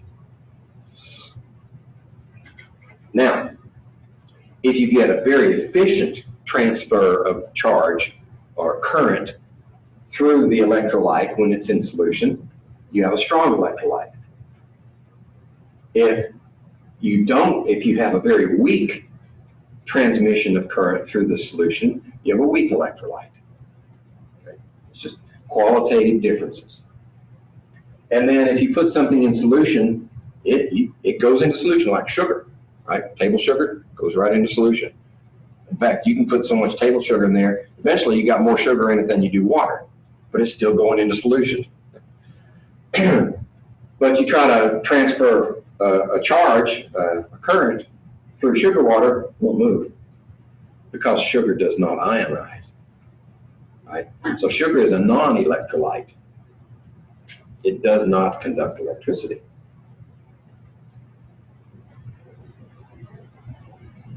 Okay, so how do we describe chemical reactions?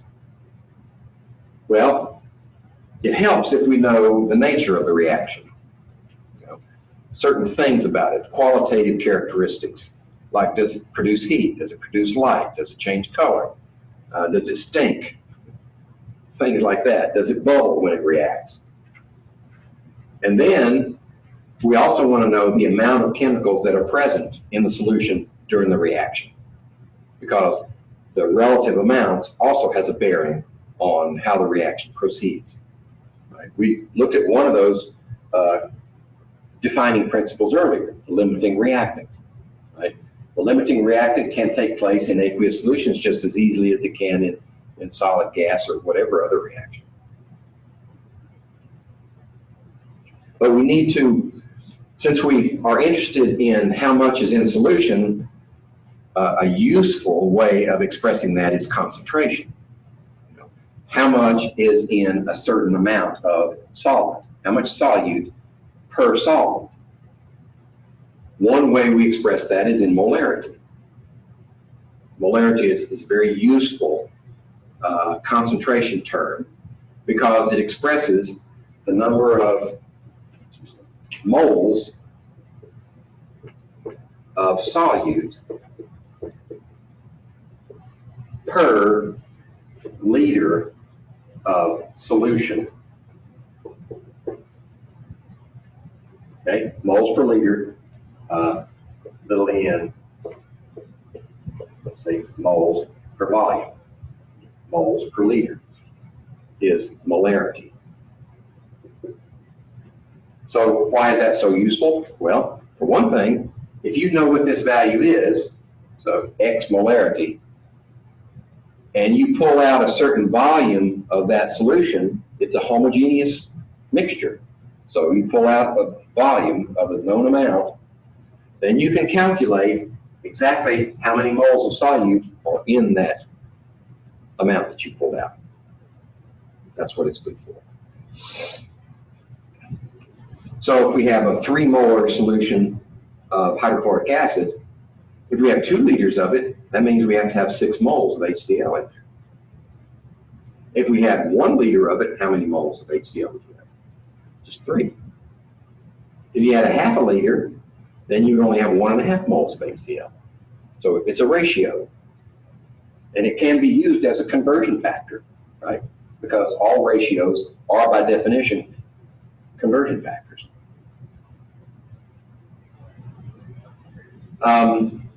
Okay, so in this case, if we have 500 grams of potassium phosphate and we dissolve it in 1.5 liters of solution, not 1.5 liters of water, once you've finished dissolving it, the solution is 1.5 liters.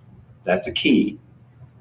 This solution contains whatever volume this might contribute, plus whatever volume the solvent contributes, is buried in this term. So we want to calculate the molarity of that. Well, how do we do it? So let's see, am I going to have to do it by hand? Yes, I am. Okay. So to do this one, what do you need first? You've got to calculate moles, don't you? Are you given moles? No, you're not given moles. You're given the volume of solution. Yeah, we got that already. That's 1.5. That's easy. But we don't know this one. We're given grams, not moles, right? So what we need to do is convert the grams of potassium phosphate to moles of potassium phosphate. What do we need to do that? Molar mass. How do you get molar mass from the name of a compound? You don't. Not unless you write the compound, right? So potassium and phosphate is a polyatomic ion, PO4. But that's not correct, right? Where does potassium come from? First column is a +1 charge. Phosphate's a polyatomic, it's fixed. It's 3-. So that means we need 3 of these. Now we have a correct formula. We can calculate the molar mass and convert mass to moles. Then the moles can go in here. Right? So we need, 3 potassiums? Potassium is 39.10.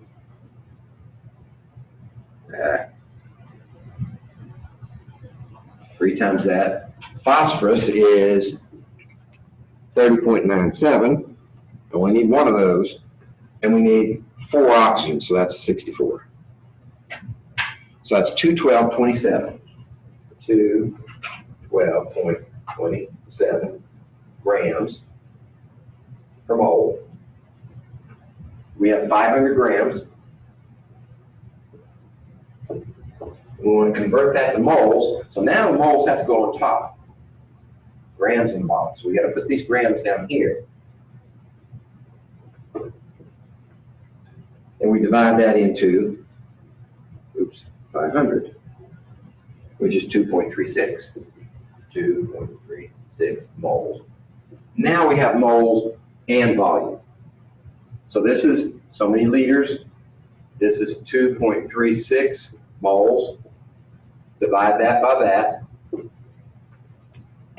And we get 1.57 molar. So if we dissolve 500 grams of potassium phosphate in a solution that has a final volume of 1.5 liters, we get a solution that's 1.57 molar. Okay?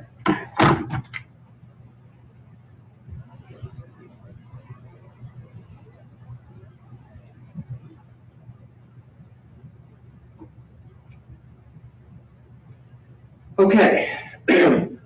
That's the concentration of potassium phosphate as a unit. What if we wanted to know the concentration of ions, right? Because when potassium phosphate goes into solution, it breaks up into 3 potassiums and 1 phosphate, right, in solution. Right, so this aqueous solution is actually individual ions. That's an AQ for aqueous. So if this is the concentration of the compound, what's the concentration of ions? Well, for every 1 potassium phosphate, you have 3 plus 1 or 4 ions.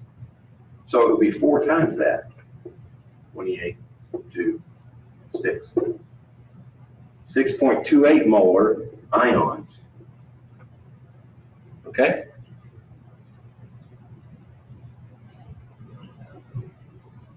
So that's what we're doing here also. Just a similar type of calculation. Okay. Now,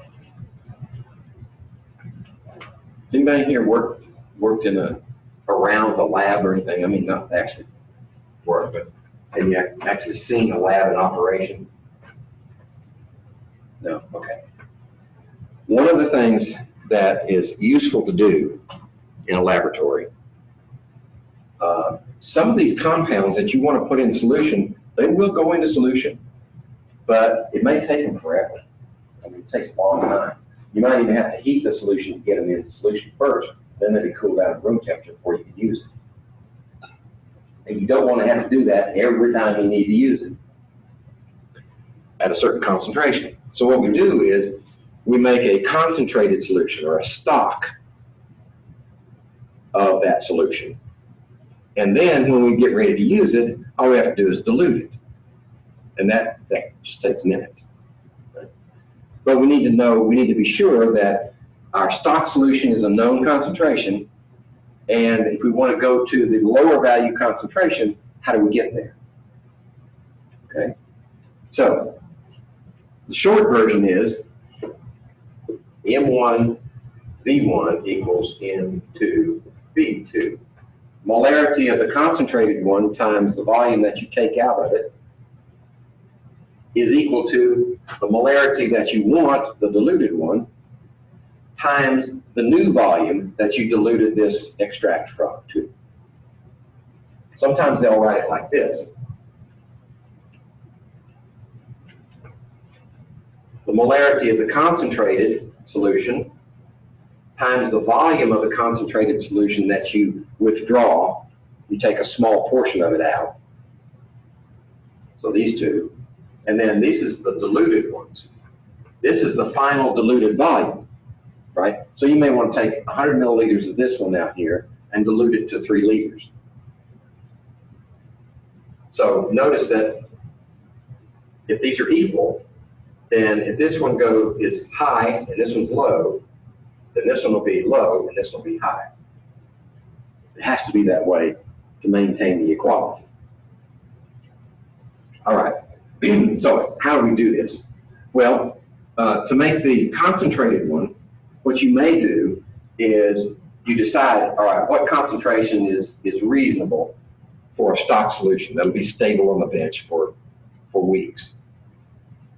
Well, if it's a solid, for instance, you'll take a volumetric glassware like this, and it has a mark on it. You know that's where the volume is, so that's 1 liter, maybe, just suppose. And then you put a little water in the bottom, and you measure out the amount of your concentrated solute. Take the solute that you're going to put in here, and you dump it in, and settles on the bottom, and you mix it up. Make sure it's dissolved. Then you add more water to bring it up to the mark, and cap it and mix it. So there you have your concentrated solution. And you know the concentration because when you put that amount in there, you knew that that mass corresponded to a certain number of moles. You did the calculation. Now, how are we going to dilute it? Well, let's say we need a liter. That's a better one. Say we need a liter of a diluted solution, right? So once we have this solution made, okay, we got that solution, and say we take out a certain amount of this. Remember, the calculation for molarity is moles per unit volume. Right? Okay. So if we want to know the number of moles that we have, moles equals molarity times volume. Okay. So if we know the molarity here, and we take out a certain volume, we can calculate how many moles came out of that. Right? So if we take out a volume of the concentrate and multiply it times its molarity, we actually have the number of moles. Actually, the number of moles of the solute. Okay? So we're going to put that same number of moles over here. So down here we have the number of moles. And we're going to dilute that smaller amount of moles to a liter. So intuitively, it dilutes it. But what has not changed in all that process? You got the same number of moles you started out with here is over here. Right? So if we know the concentration over here that we want, and the final volume, that will also be equal to a certain number of moles. Moles is equal to moles, so this expression is equal to that expression because these two are equal. That's why this works. Moles is equal to moles. Okay, so if you just remember M1V1 equals M2V2, you can do any dilutions anytime. Notice also that this expression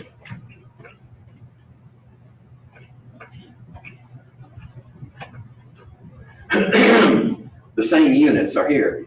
Molarity here, whatever this happens to be, molarity here. If this is liters, yeah, liters, liters. Liters cancel. What if we want to use milliliters? Well, milliliters cancel too. This is a ratio.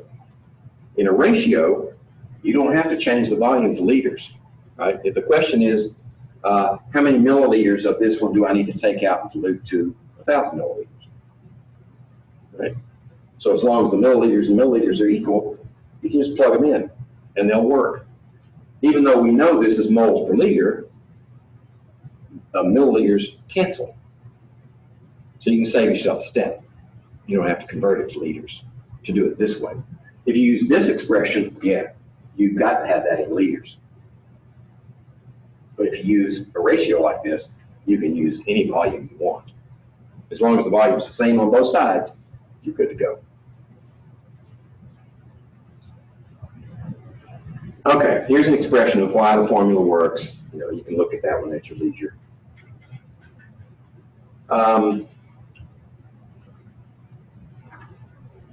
This is a situation where we have what's the minimum volume of 2 molar sodium hydroxide needed to make 150 milliliters of 0.8 molar sodium hydroxide? Well, this is a case where it's good to write what you know, because if you get them in the wrong place in this formula, you get the wrong answer, right? So we look for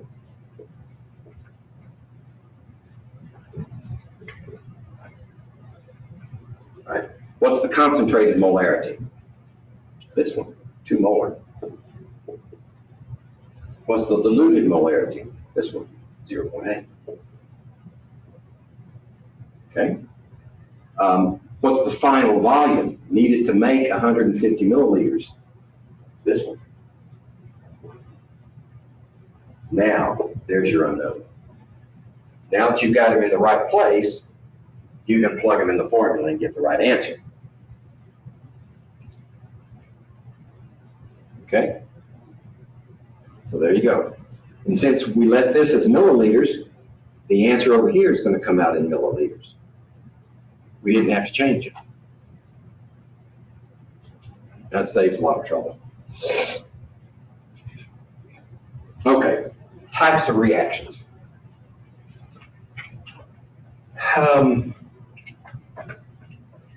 These are not by any means the only types of reactions. They cover most of the reactions you'll encounter.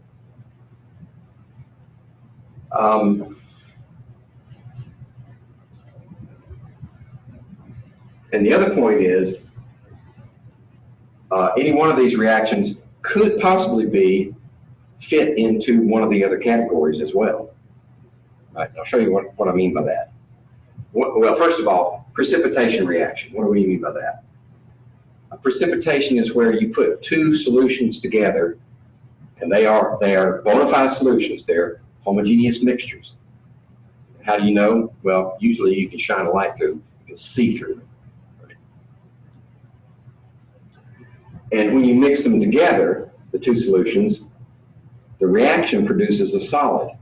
It may be very finely divided, and you may have to wait a while, but eventually it'll settle out. That's a precipitation. And the solid that comes out of it is called a precipitant. Acid-base reaction. Obviously, when you have an acid-base reaction, you've got to have an acid reacting with a base. Most of the time, you have something with a hydrogen. I'll take hydrochloric acid, for instance, in solution, and reacted with a base, and they usually have a hydroxyl. So this is a polyatomic ion that reacts with the hydrogen. So we get this one reacting with that one. Right? So you got your salt here and here. And then you got hydrogen and oxygen reacting together. What do you get? Water. Okay? So that's a typical acid-base reaction. An acid plus a base yields a salt plus water.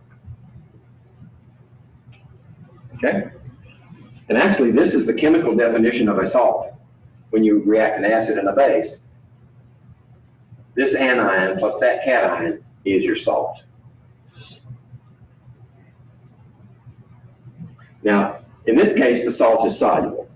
It's still in solution. But there are, on some occasions, an acid-base reaction will react. This one combined with that one will produce a solid, so you can get a precipitate out of it too. So there's an example of where you could have a dual type of reaction. Okay? The other common type of general category of reaction is oxidation reduction. So what do we mean by that? Oxidation reduction. Often abbreviated redox. In an oxidation reduction reaction, this is the defining characteristic: transfer of electrons. If electrons are transferred, you have an oxidation reduction reaction. For example, think batteries. In a battery type of reaction, you have transferred electrons. And in fact, the battery is a special kind of oxidation reduction in which you are accessing the transfer of electrons so you can gain their energy. You can have an oxidation reduction reaction without getting any benefit from it. But if you construct it correctly, you can, through an external circuit, gain access to those electrons as they move from one place to another. Okay, other types of reaction. Combinations. Combination is one, and often it's called synthesis sometimes. Combination is when you combine two elements and make a compound. The opposite of that, the other direction, is decomposition, where you take a compound and you break it apart into elements. Single displacement reaction. That's one in which an element, let's see if I can think of a good example. How about this one?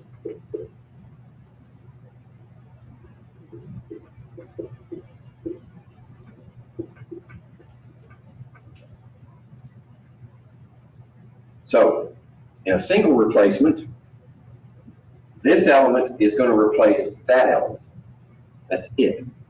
This one replaces that one. Single replacement. What do you get? Well, when this one goes in and kicks that hydrogen out, you get this. Let's see, zinc is 2+. I'll balance it in a minute. And then the hydrogen comes out and makes a gas.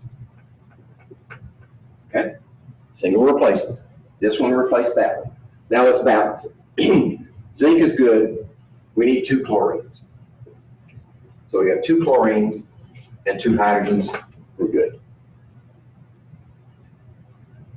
Single replacement. Double replacement. Double replacement is where you actually have an element or a component from one compound swapping places with one from another compound. So it doesn't just kick it off and throw it out like this hydrogen. They actually replace one another. A good example of that one is silver chloride in solution. No, excuse me. Getting ahead of myself. Silver nitrate. And then, say, potassium chloride in aqueous solution. Okay? So these two are going to swap. Silver comes over here, potassium comes over there. So then we end up with potassium nitrate, and as luck would have it, potassium nitrate is still soluble, so it's in solution. But when we replace potassium with silver, we get silver chloride solid. So we get a double replacement reaction. We also get a precipitation. So that's the case where you've got both kinds.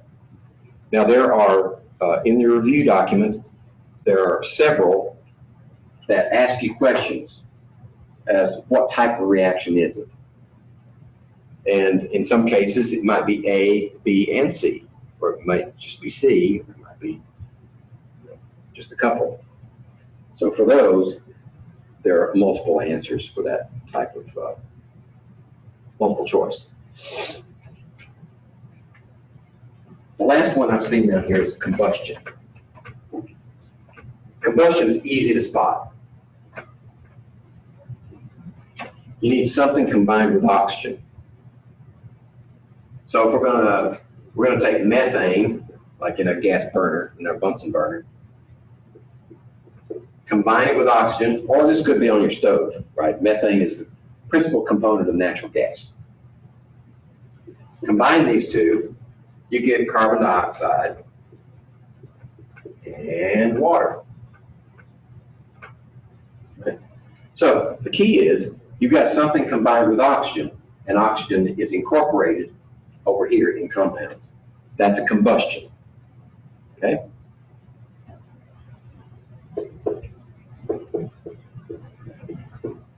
It's also oxidation reduction. The trick to recognizing not all oxidation reductions, but some, and it can shorten the workload. If you have an element on one side of the equation and you find it in a compound on the other side, whether it's going this direction or that direction, you have an oxidation reduction. When you go from an element to a compound. Why? Because all elements are neutral. And when they show up in a compound, they have a charge or they have a charge distribution that signifies transfer of electrons. So this is an element, it's in a compound here and here, that's oxidation reduction, as well as combustion. All combustions are oxidation reduction because of this fact, there. Okay? If we had, the one before where we had hydrochloric acid and zinc, that's a single replacement.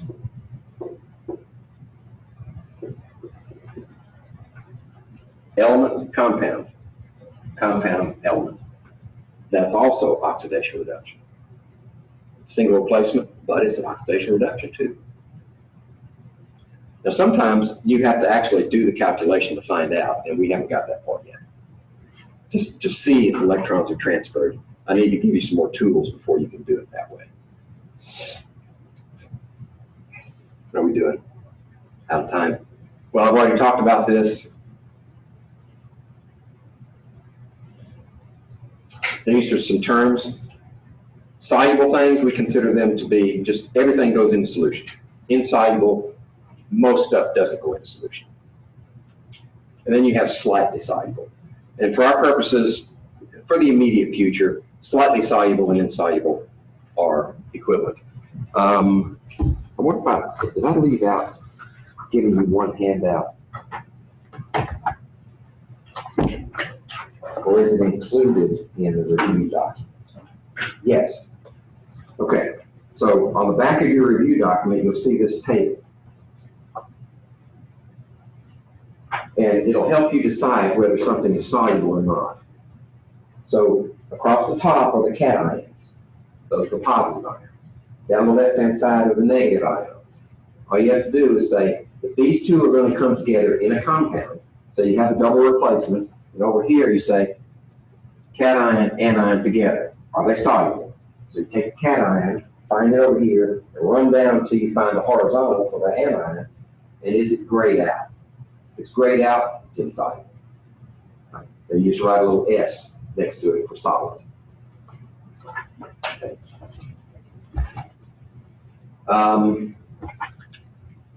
Let's see. These are the rules for solubility. I'm not going to have you memorize them, right? Because it takes too much time. But when I took chemistry, I had to memorize these things. And they're set up so that all nitrates are soluble. Most alkaline metals are soluble.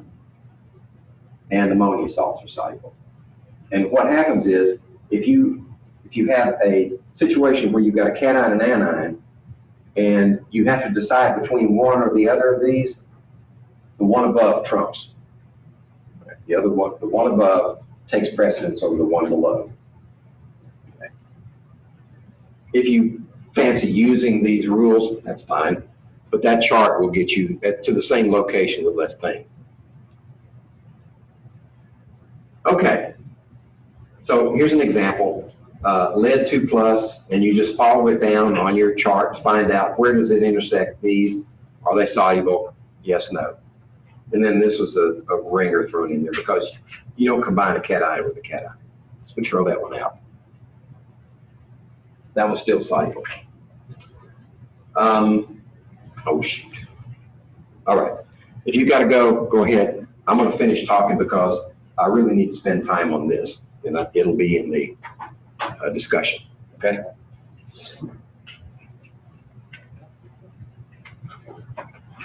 Let's see, I ought to be getting close to the end. Let's see. This discusses the molecular equation, complete ionic equation, and net ionic equation. Yeah, okay. So I'm going to keep talking. So, bye-bye, see you next week. When we write a chemical reaction, particularly, and in this case, we're specifically talking about double replacements which produce a solid, a precipitation. So, this overall reaction can be written as compound, compound yields compound, compound. That's the molecular equation. That's everybody's included, but we don't care what they're doing in the process. Right? So when you write that one, that's your starting point, and you balance it. Right? Once you get it balanced, then you break it up into individual ions. Right? Whenever it says aqueous, that means this ionic compound is actually that in solution plus this in solution. Right? You can do that for everything. Sodium chloride, right? You put the sodium chloride up there, sodium, chlorine, okay? And then on the other side, you can't break this one up because it's a solid now. It's locked into its crystal matrix. So we have silver chloride, stays the same. But sodium, and you can look this up in your chart, sodium and nitrate together are soluble. So they're still like this. Right? So if this is the molecular equation, this is the complete ionic equation. Because it's got every ion in the equation is there. Okay? But notice that there's some ions that are just drifting around, not participating. I mean, they're just in solution, big deal. Notice that this one, nitrate, is both reactant and product. It's still in solution. And this one, reactant product, is still in solution too. Those are called spectators. Okay? These are spectators. They're just watching. So, if we eliminate the spectators, what do we have left? Silver plus chloride ion yields silver chloride solid. This is the net ionic equation. This is the business end of the big reaction. This is what's actually of interest. These two make that solid. That's the net ionic equation. It's good to know that for practical purposes. Because if you want to carry out this net ionic equation, who's to say that your counter anion has to be nitrate? It can be any counter anion that keeps silver in solution at the beginning of the reaction. Then it just goes away later. So let's see, what would be let me look at that chart.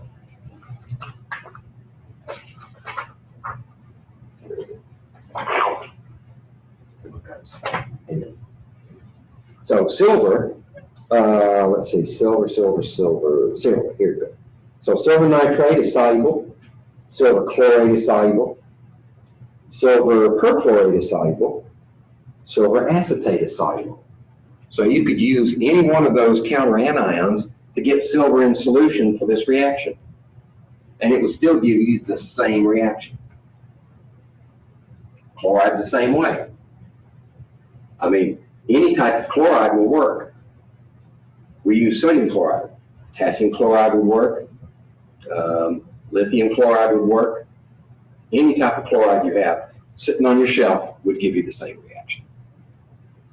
And sometimes I've had to do that because I got something to do and I don't have time to wait for the supply house to send me some. Or I don't have the money to buy it, one or the other. So I look on my shelf and see, have I got something that will provide what I need? I'm bleeding.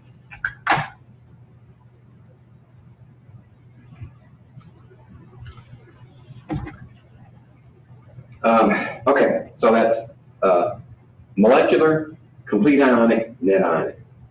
You have to do them in that order. You got to write the balanced equation here. Then you can break it up, because if you write the balanced equation and you have coefficients, those coefficients translate or propagate through the entire compound. So if we had an equation where we had a 2 AgNO3, we put a 2 here and a 2 here. You got to account for everything that's in the molecular equation. Okay, here's another example. All right, there's your solid for the molecular equation. It shouldn't be formula equation, it should be molecular equation. Boo-boo. Then you have this coefficient, so you have 2 sodiums here, you have 2 hydroxyls here, you have 1 cobalt, but you have 2 chlorines, right? Because it's a coefficient. There's the 2 chlorines right there. Okay.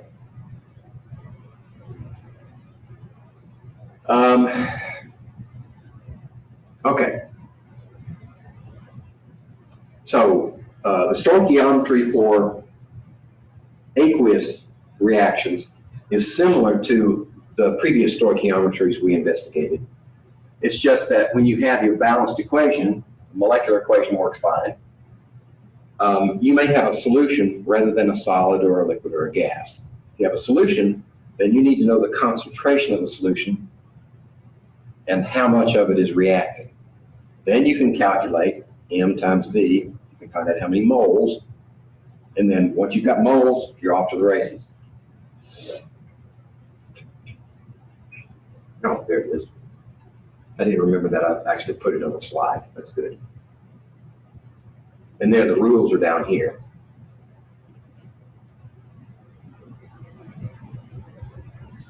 So this is a precipitation reaction. And in this case, we'll just follow the questions along as they're asked. We're putting together 10 milliliters of 0.3 molar sodium phosphate and 20 milliliters of 0.2 molar lead-2 nitrate. And we assume that the volume doesn't change. So that is, the total volume will be 10 plus 20 is 30. What precipitate will form? Well, first of all, you need, what are the reactants going into it? Sodium phosphate. Right? That's a +1, that's a -3. There you go, aqueous solution. And then you're going to react that with lead-2 nitrate. Well, lead, nitrate, we know that's a 1. We know this one's 2+ because the Roman numeral tells us it is. So that means you need 2 of these. Aqueous solution. Okay? Now, how do we figure out what precipitate? Well, this is a sodium ion reacting with a nitrate ion. Right? We're going to do swap places. We're going to take the lead, put it over here, and the sodium put it over here. So sodium and nitrate together are soluble. We can look it up.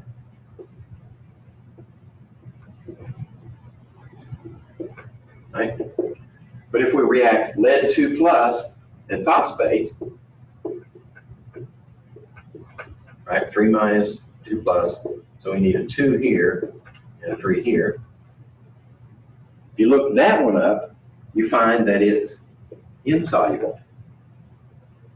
So the precipitate is lead-2 phosphate.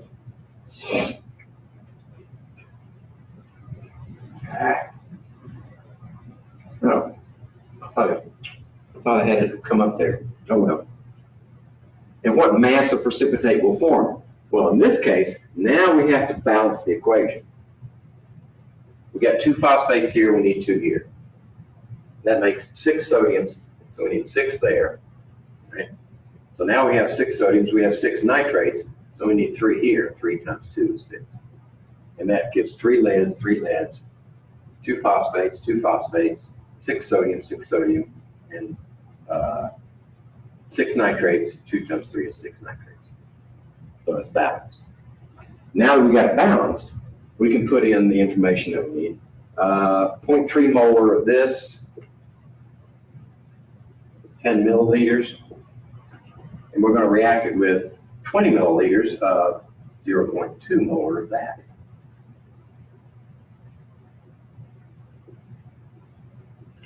Okay? Now what do we need to do? Well, we know what the precipitate's going to be, and the question is, how much of it do we produce? So, we can't go anywhere without knowing moles. Plus, here's another clue. If you're given a reaction, and you're given 2 reactants, and you're given definite amounts of both of them, it doesn't say one's excess, or it doesn't say burns in air, or something like that. If you're given exact amounts of each one, you can assume that one of them is going to run out first. So, how many moles do we have here? Well, I'm going to introduce a unit of measure called the millimole. If you take molarity times milliliters, you get millimole instead of mole. If we change it to liters times molarity, you get moles, right? But if we say 10 times 0.3, we get 3 millimoles.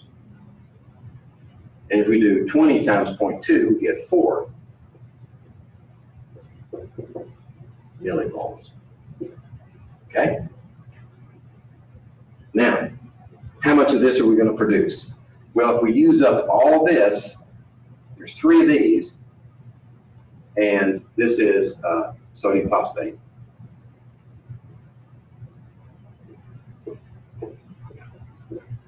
And then we want to get rid of sodium phosphate and leave us with lead to phosphate.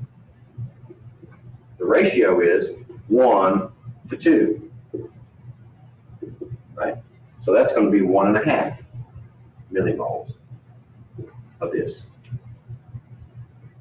But if we convert this one,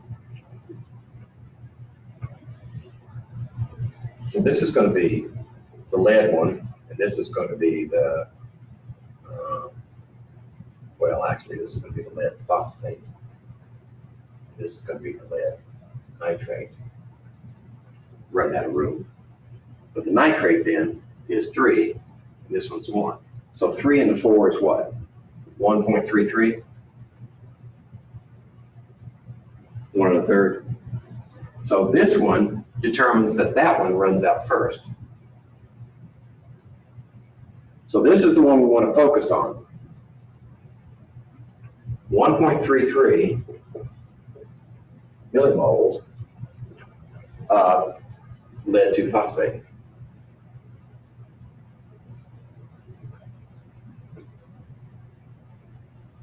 Okay. Now we're going to convert that to mass. We do need moles, right? So how many millimoles in a mole? 1,000 millimoles. So if we convert this to moles, it's going to be 10 to the minus third moles. Right? Because as the unit of measure gets bigger, the number has to get smaller. Right? So this unit of measure is small here and big here. That means this big has to get this small. That's how I know I'm going the right direction. So now that we have that many moles, we just need a conversion factor to make grams. And that will be the molar mass of Pb3PO4 taken 2 times. So let me look at my chart here and determine the molar mass of lead 2 phosphate. How many do I have? 3 leads. Okay. Let's see, here's my lead. 207.2. 3 of those. And then we have 2 phosphoruses, right? Because it's in parentheses. So 2 phosphoruses, 3097.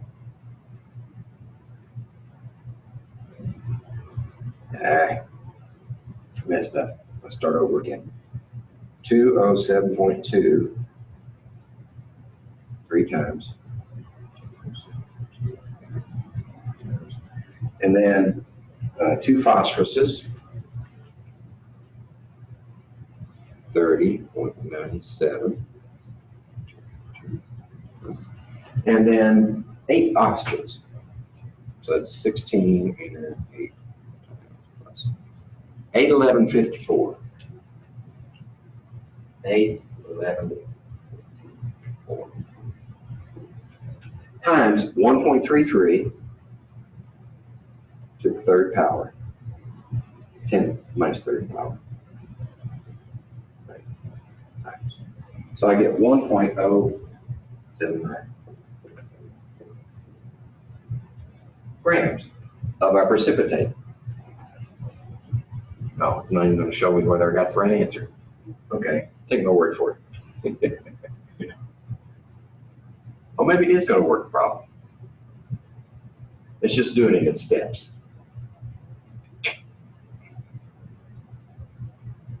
Okay. There we go.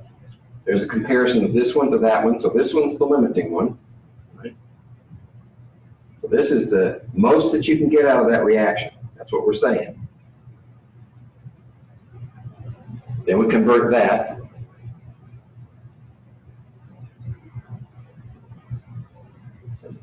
Here we go. So there's moles. This is millimoles here. We're making it into moles so we can use this molar mass and round it off 1.08. So it is there. Now, other questions that might come up. What would be the concentration of nitrate ions left in solution? Well, notice that nitrate's is in solution on both sides, here and here. So that means the same number of moles going in, same number of moles coming out. There's no precipitation, it's a spectator. But the concentration will change because we added 10 milliliters to 20 milliliters. And the nitrate was only part of the 20 milliliters. So we need to know the number of moles of nitrate divided by the total volume gives us a concentration for nitrate. And as it turns out, it's 0.27 molar. Okay? Now, what if, though, we were interested in, since this is the limiting one, we want to know how much phosphate is left over, because we didn't use all of it up. We used all this up, but we didn't use all of that, so we have some phosphate left over. Right? So what you do is you find out how much phosphate was consumed in producing this compound. Right? We know that 1.33 millimole, or this many moles of lead phosphate were used. And then we use a conversion factor of 2 to 1 for the compound and find out how many moles of phosphate were consumed. How many moles did you start with? Subtract the 2. You get a number, divide by 30, or actually 0.03, and you get the molarity of the phosphate left in solution. I think, yeah, this is the discussion here. So there's the difference, right? It's not much, but it's enough to give you a measurable concentration of phosphate left in solution. Why? Because this is excess. This is excess, and this is limiting. We didn't use all of it up, so there's still some of that in solution. I know I'm rushing. Okay, acid-base reaction. Like I said before, you've got something that contributes a proton into solution, starts with a hydrogen, and then you've got something that will react and consume that proton. It usually has a hydroxyl, or forms a hydroxyl some way or other, and those two together make water.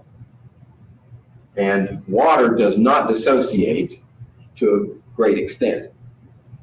Pure water will only dissociate to produce 10 to the minus 7th molar hydrogen ions. So it's very, very weakly producing protons. So that means that if this has got a hydroxyl to combine with, the reaction is going to be driven way this direction. So that's one of the driving forces of the reaction, producing water. The acid is the proton donor. The base is the proton acceptor. That's the Bronsted-Lowry definition of an acid base. And if you have a strong acid and a strong base together, this is your net equation. It doesn't matter what's combined with the proton, it doesn't matter what's combined with the hydroxyl. That's the net equation.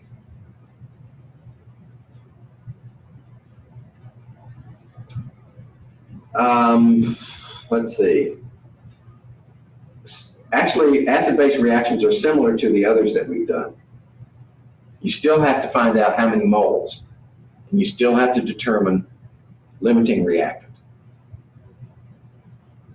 whichever way you do it.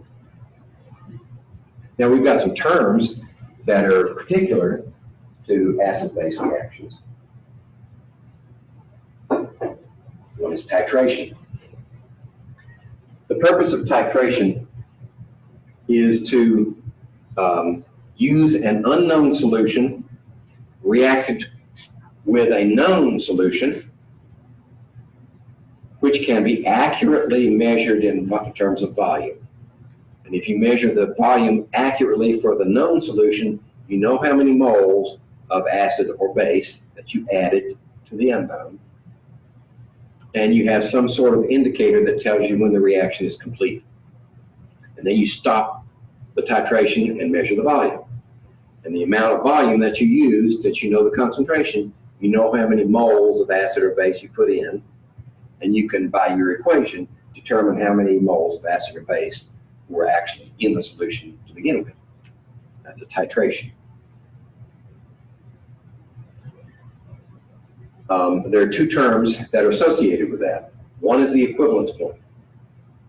The equivalence point is that point. I'm going to use acid-base net equation.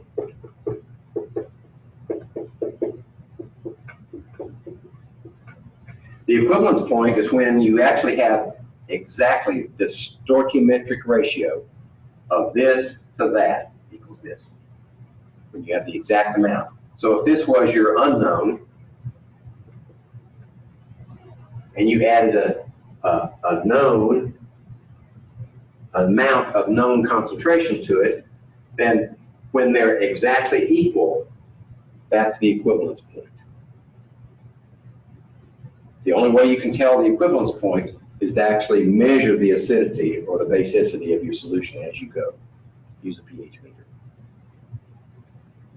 What we usually do is find out where the equivalence point is, and then we pick an indicator that will change colors very close to that point. Then you don't need a meter. You just look for the color. So when the color changes, then you know you're close to the end point, but you're actually at the end, close to the equivalence point, you're actually at the end point. So they're related, but they're not identical. The end point is when the color changes.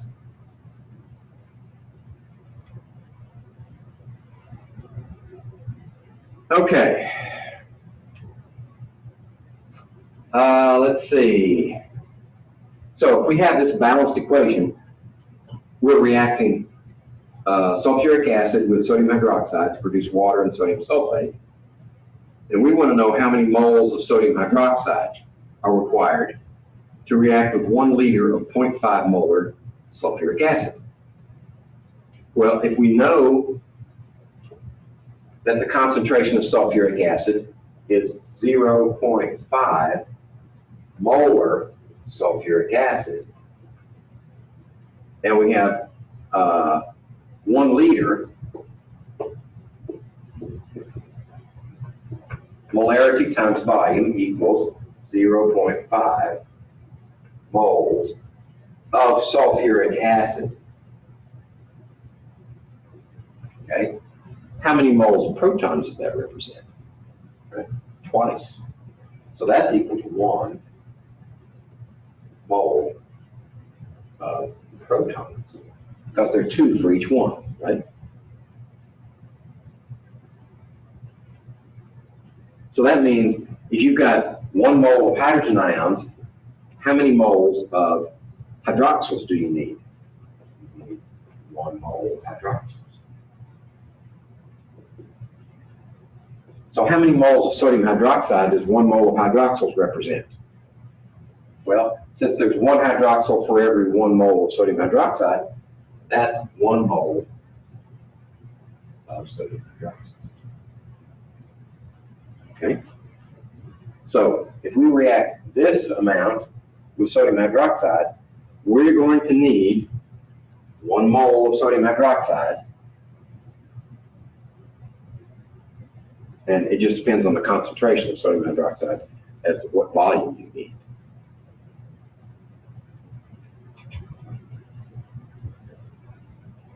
Okay.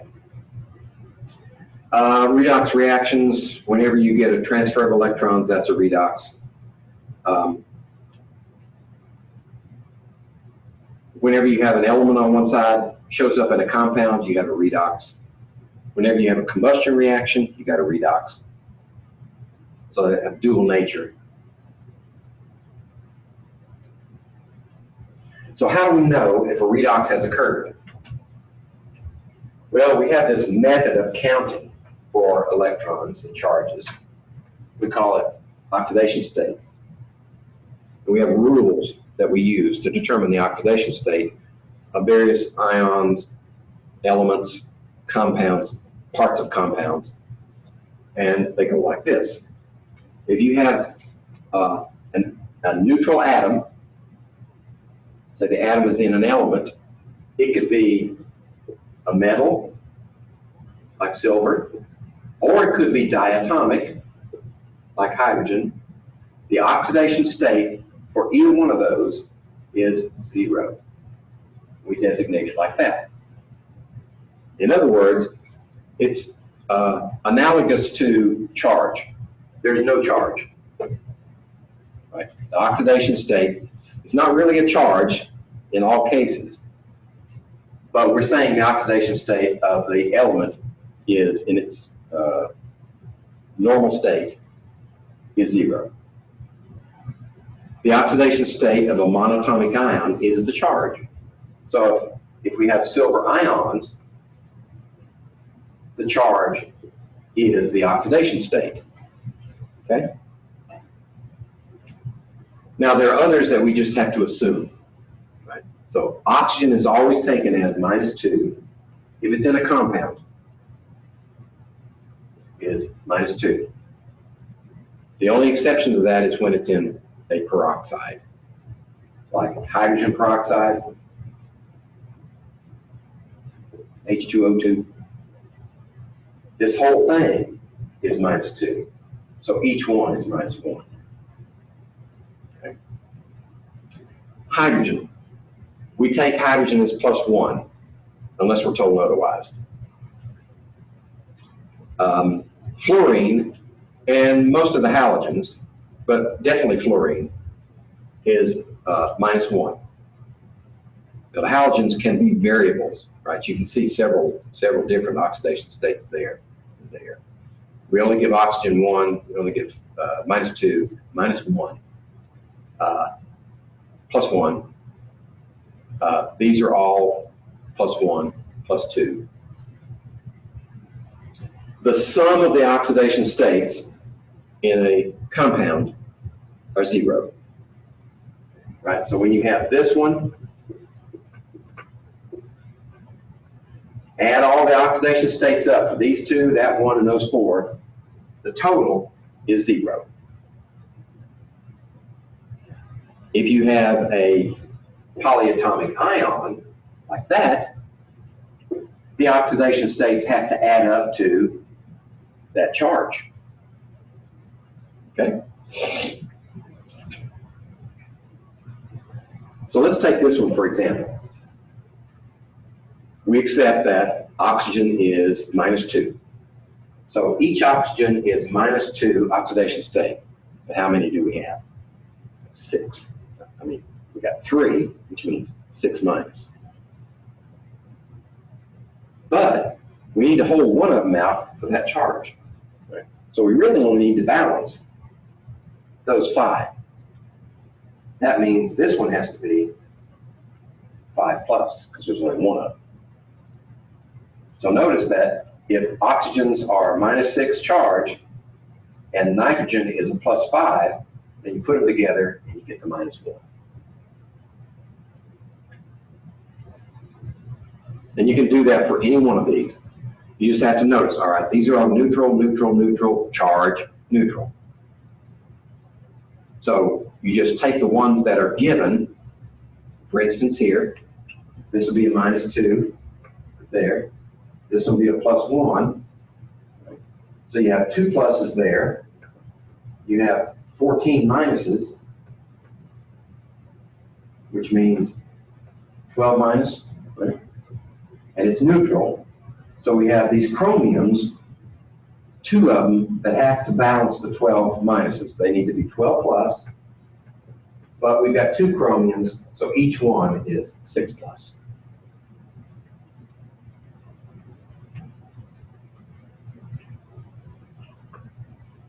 Let's see. So I'll put them in there like that. Same thing here, right? So oxygen's -2. 3 times -2 is -6, but we have to hold 2 of them out, so it's -4 balanced against +4. And there you go for carbonate ion.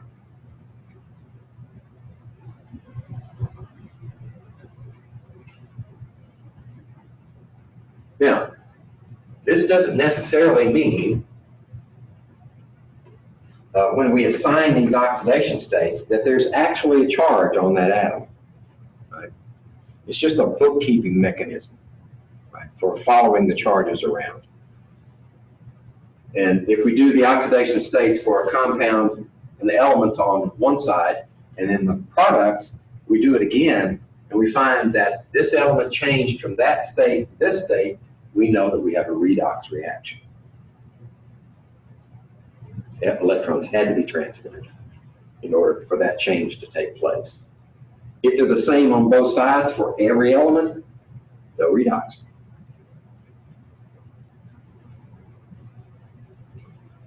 Okay, terminology. So I use the terminology redox or oxidation reduction, but I didn't describe what it was. So I use this acronym.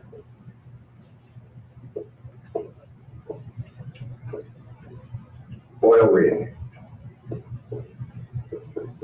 Oxidation is loss of electrons. Reduction is gain. So when something gains an electron, we say it has been reduced. If something loses electrons, we say it has been oxidized. Oil rig works every time.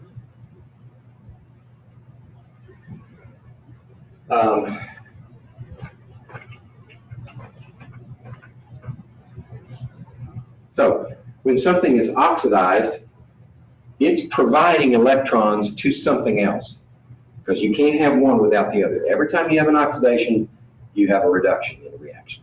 They always come in pairs. So if I've got something that's being oxidized, say, well, let's use this one again.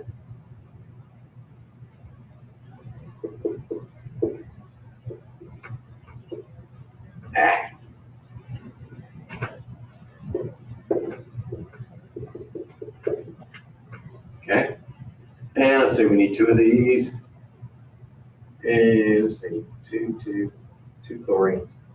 Let's see, this needs to be 2. There we go. So this is oxidation state 0. This is oxidation state 0. This is -1. This is +1. And this is -1, and this is +2. Okay? So what's happened? Well, we've gone from 0 here to +2 here. So what's happening? To go from 0 to +2, we have to lose electrons, right? So it's loss 2 electrons per zinc atom. So if we're going to lose, we have to gain somewhere. So where did we gain? Well, we went from here, there. We gained 1 electron per hydrogen. But there are 2 hydrogens, so we actually gained 2 electrons. When you lose electrons, you have to gain electrons, and they have to be the same number. So if you lose 2, you got to gain 2. That's how you know if your equation is balanced also. So what we described here, this loss, oxidation is loss, is paired with a reduction or gain. Okay? Now, since this is oxidized, it loses electrons. Well, where do those electrons go? They go to reduce something. So that makes this the reducing agent. The oxidized component becomes the reducing agent because it facilitates the reduction of something else. And conversely, that makes this one the oxidizing agent.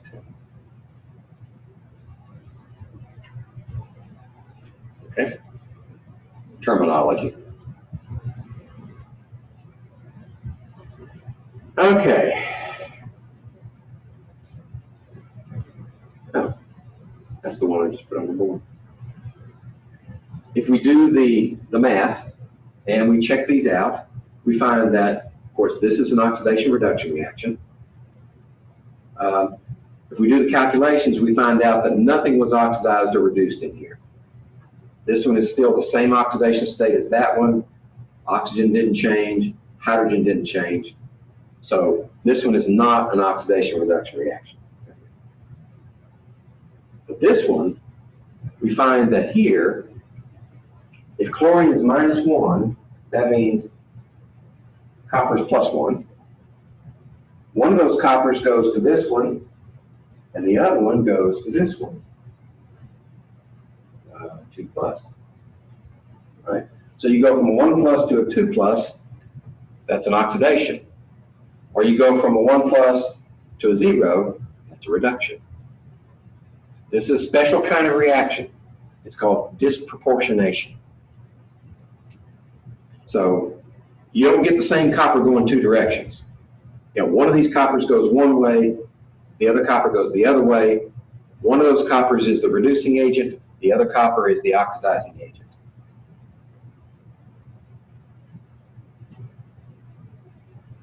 Okay, clean that up.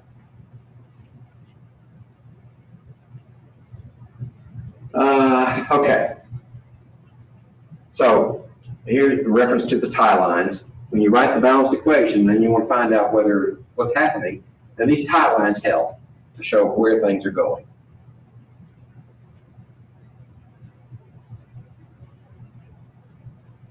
So there's our unbalanced equation. What are the oxidation states of each atom? Okay, we do that. And if you set it up that way and you do the oxidation states, then very often you can tell where the electrons are going. And it helps you balance the equation because you've got to have the same number of electrons transferred in the oxidation step as with the reduction step. This is the way you would do it where everything is on the same line.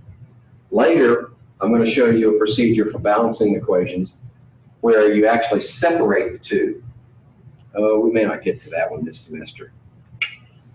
Let me see.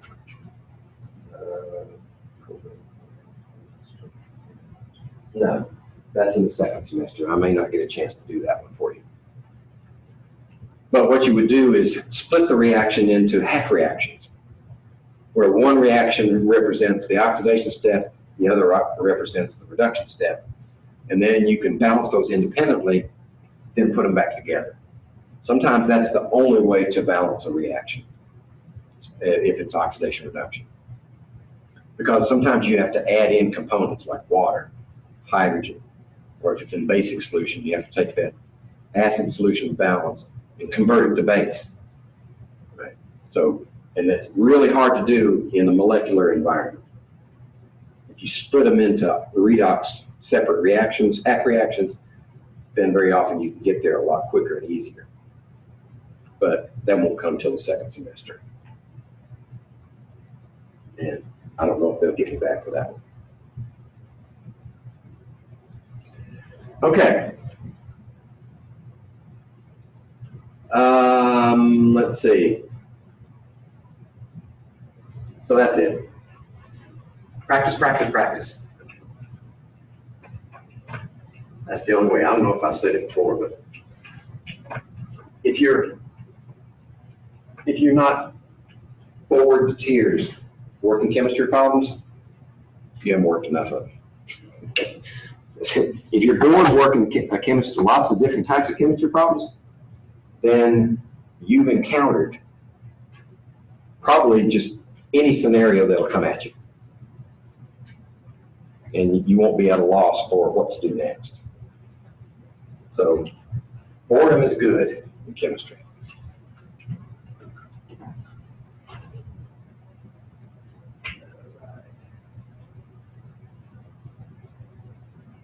Now, you don't have to give me any details, but I'm just curious. What changed between the last time and now that things clicked with you?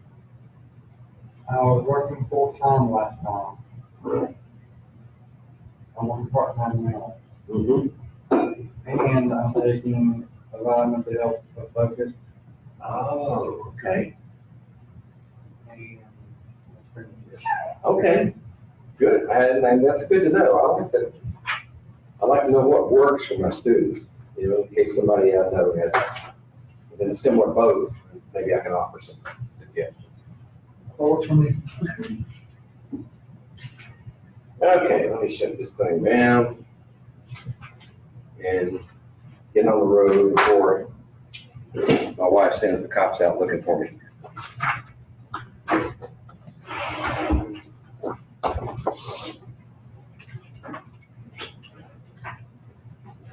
Okay, this will go. Let's see.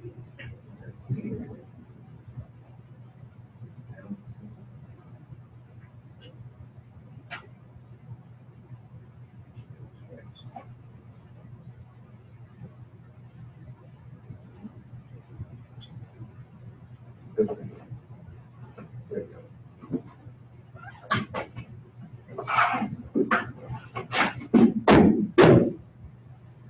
There.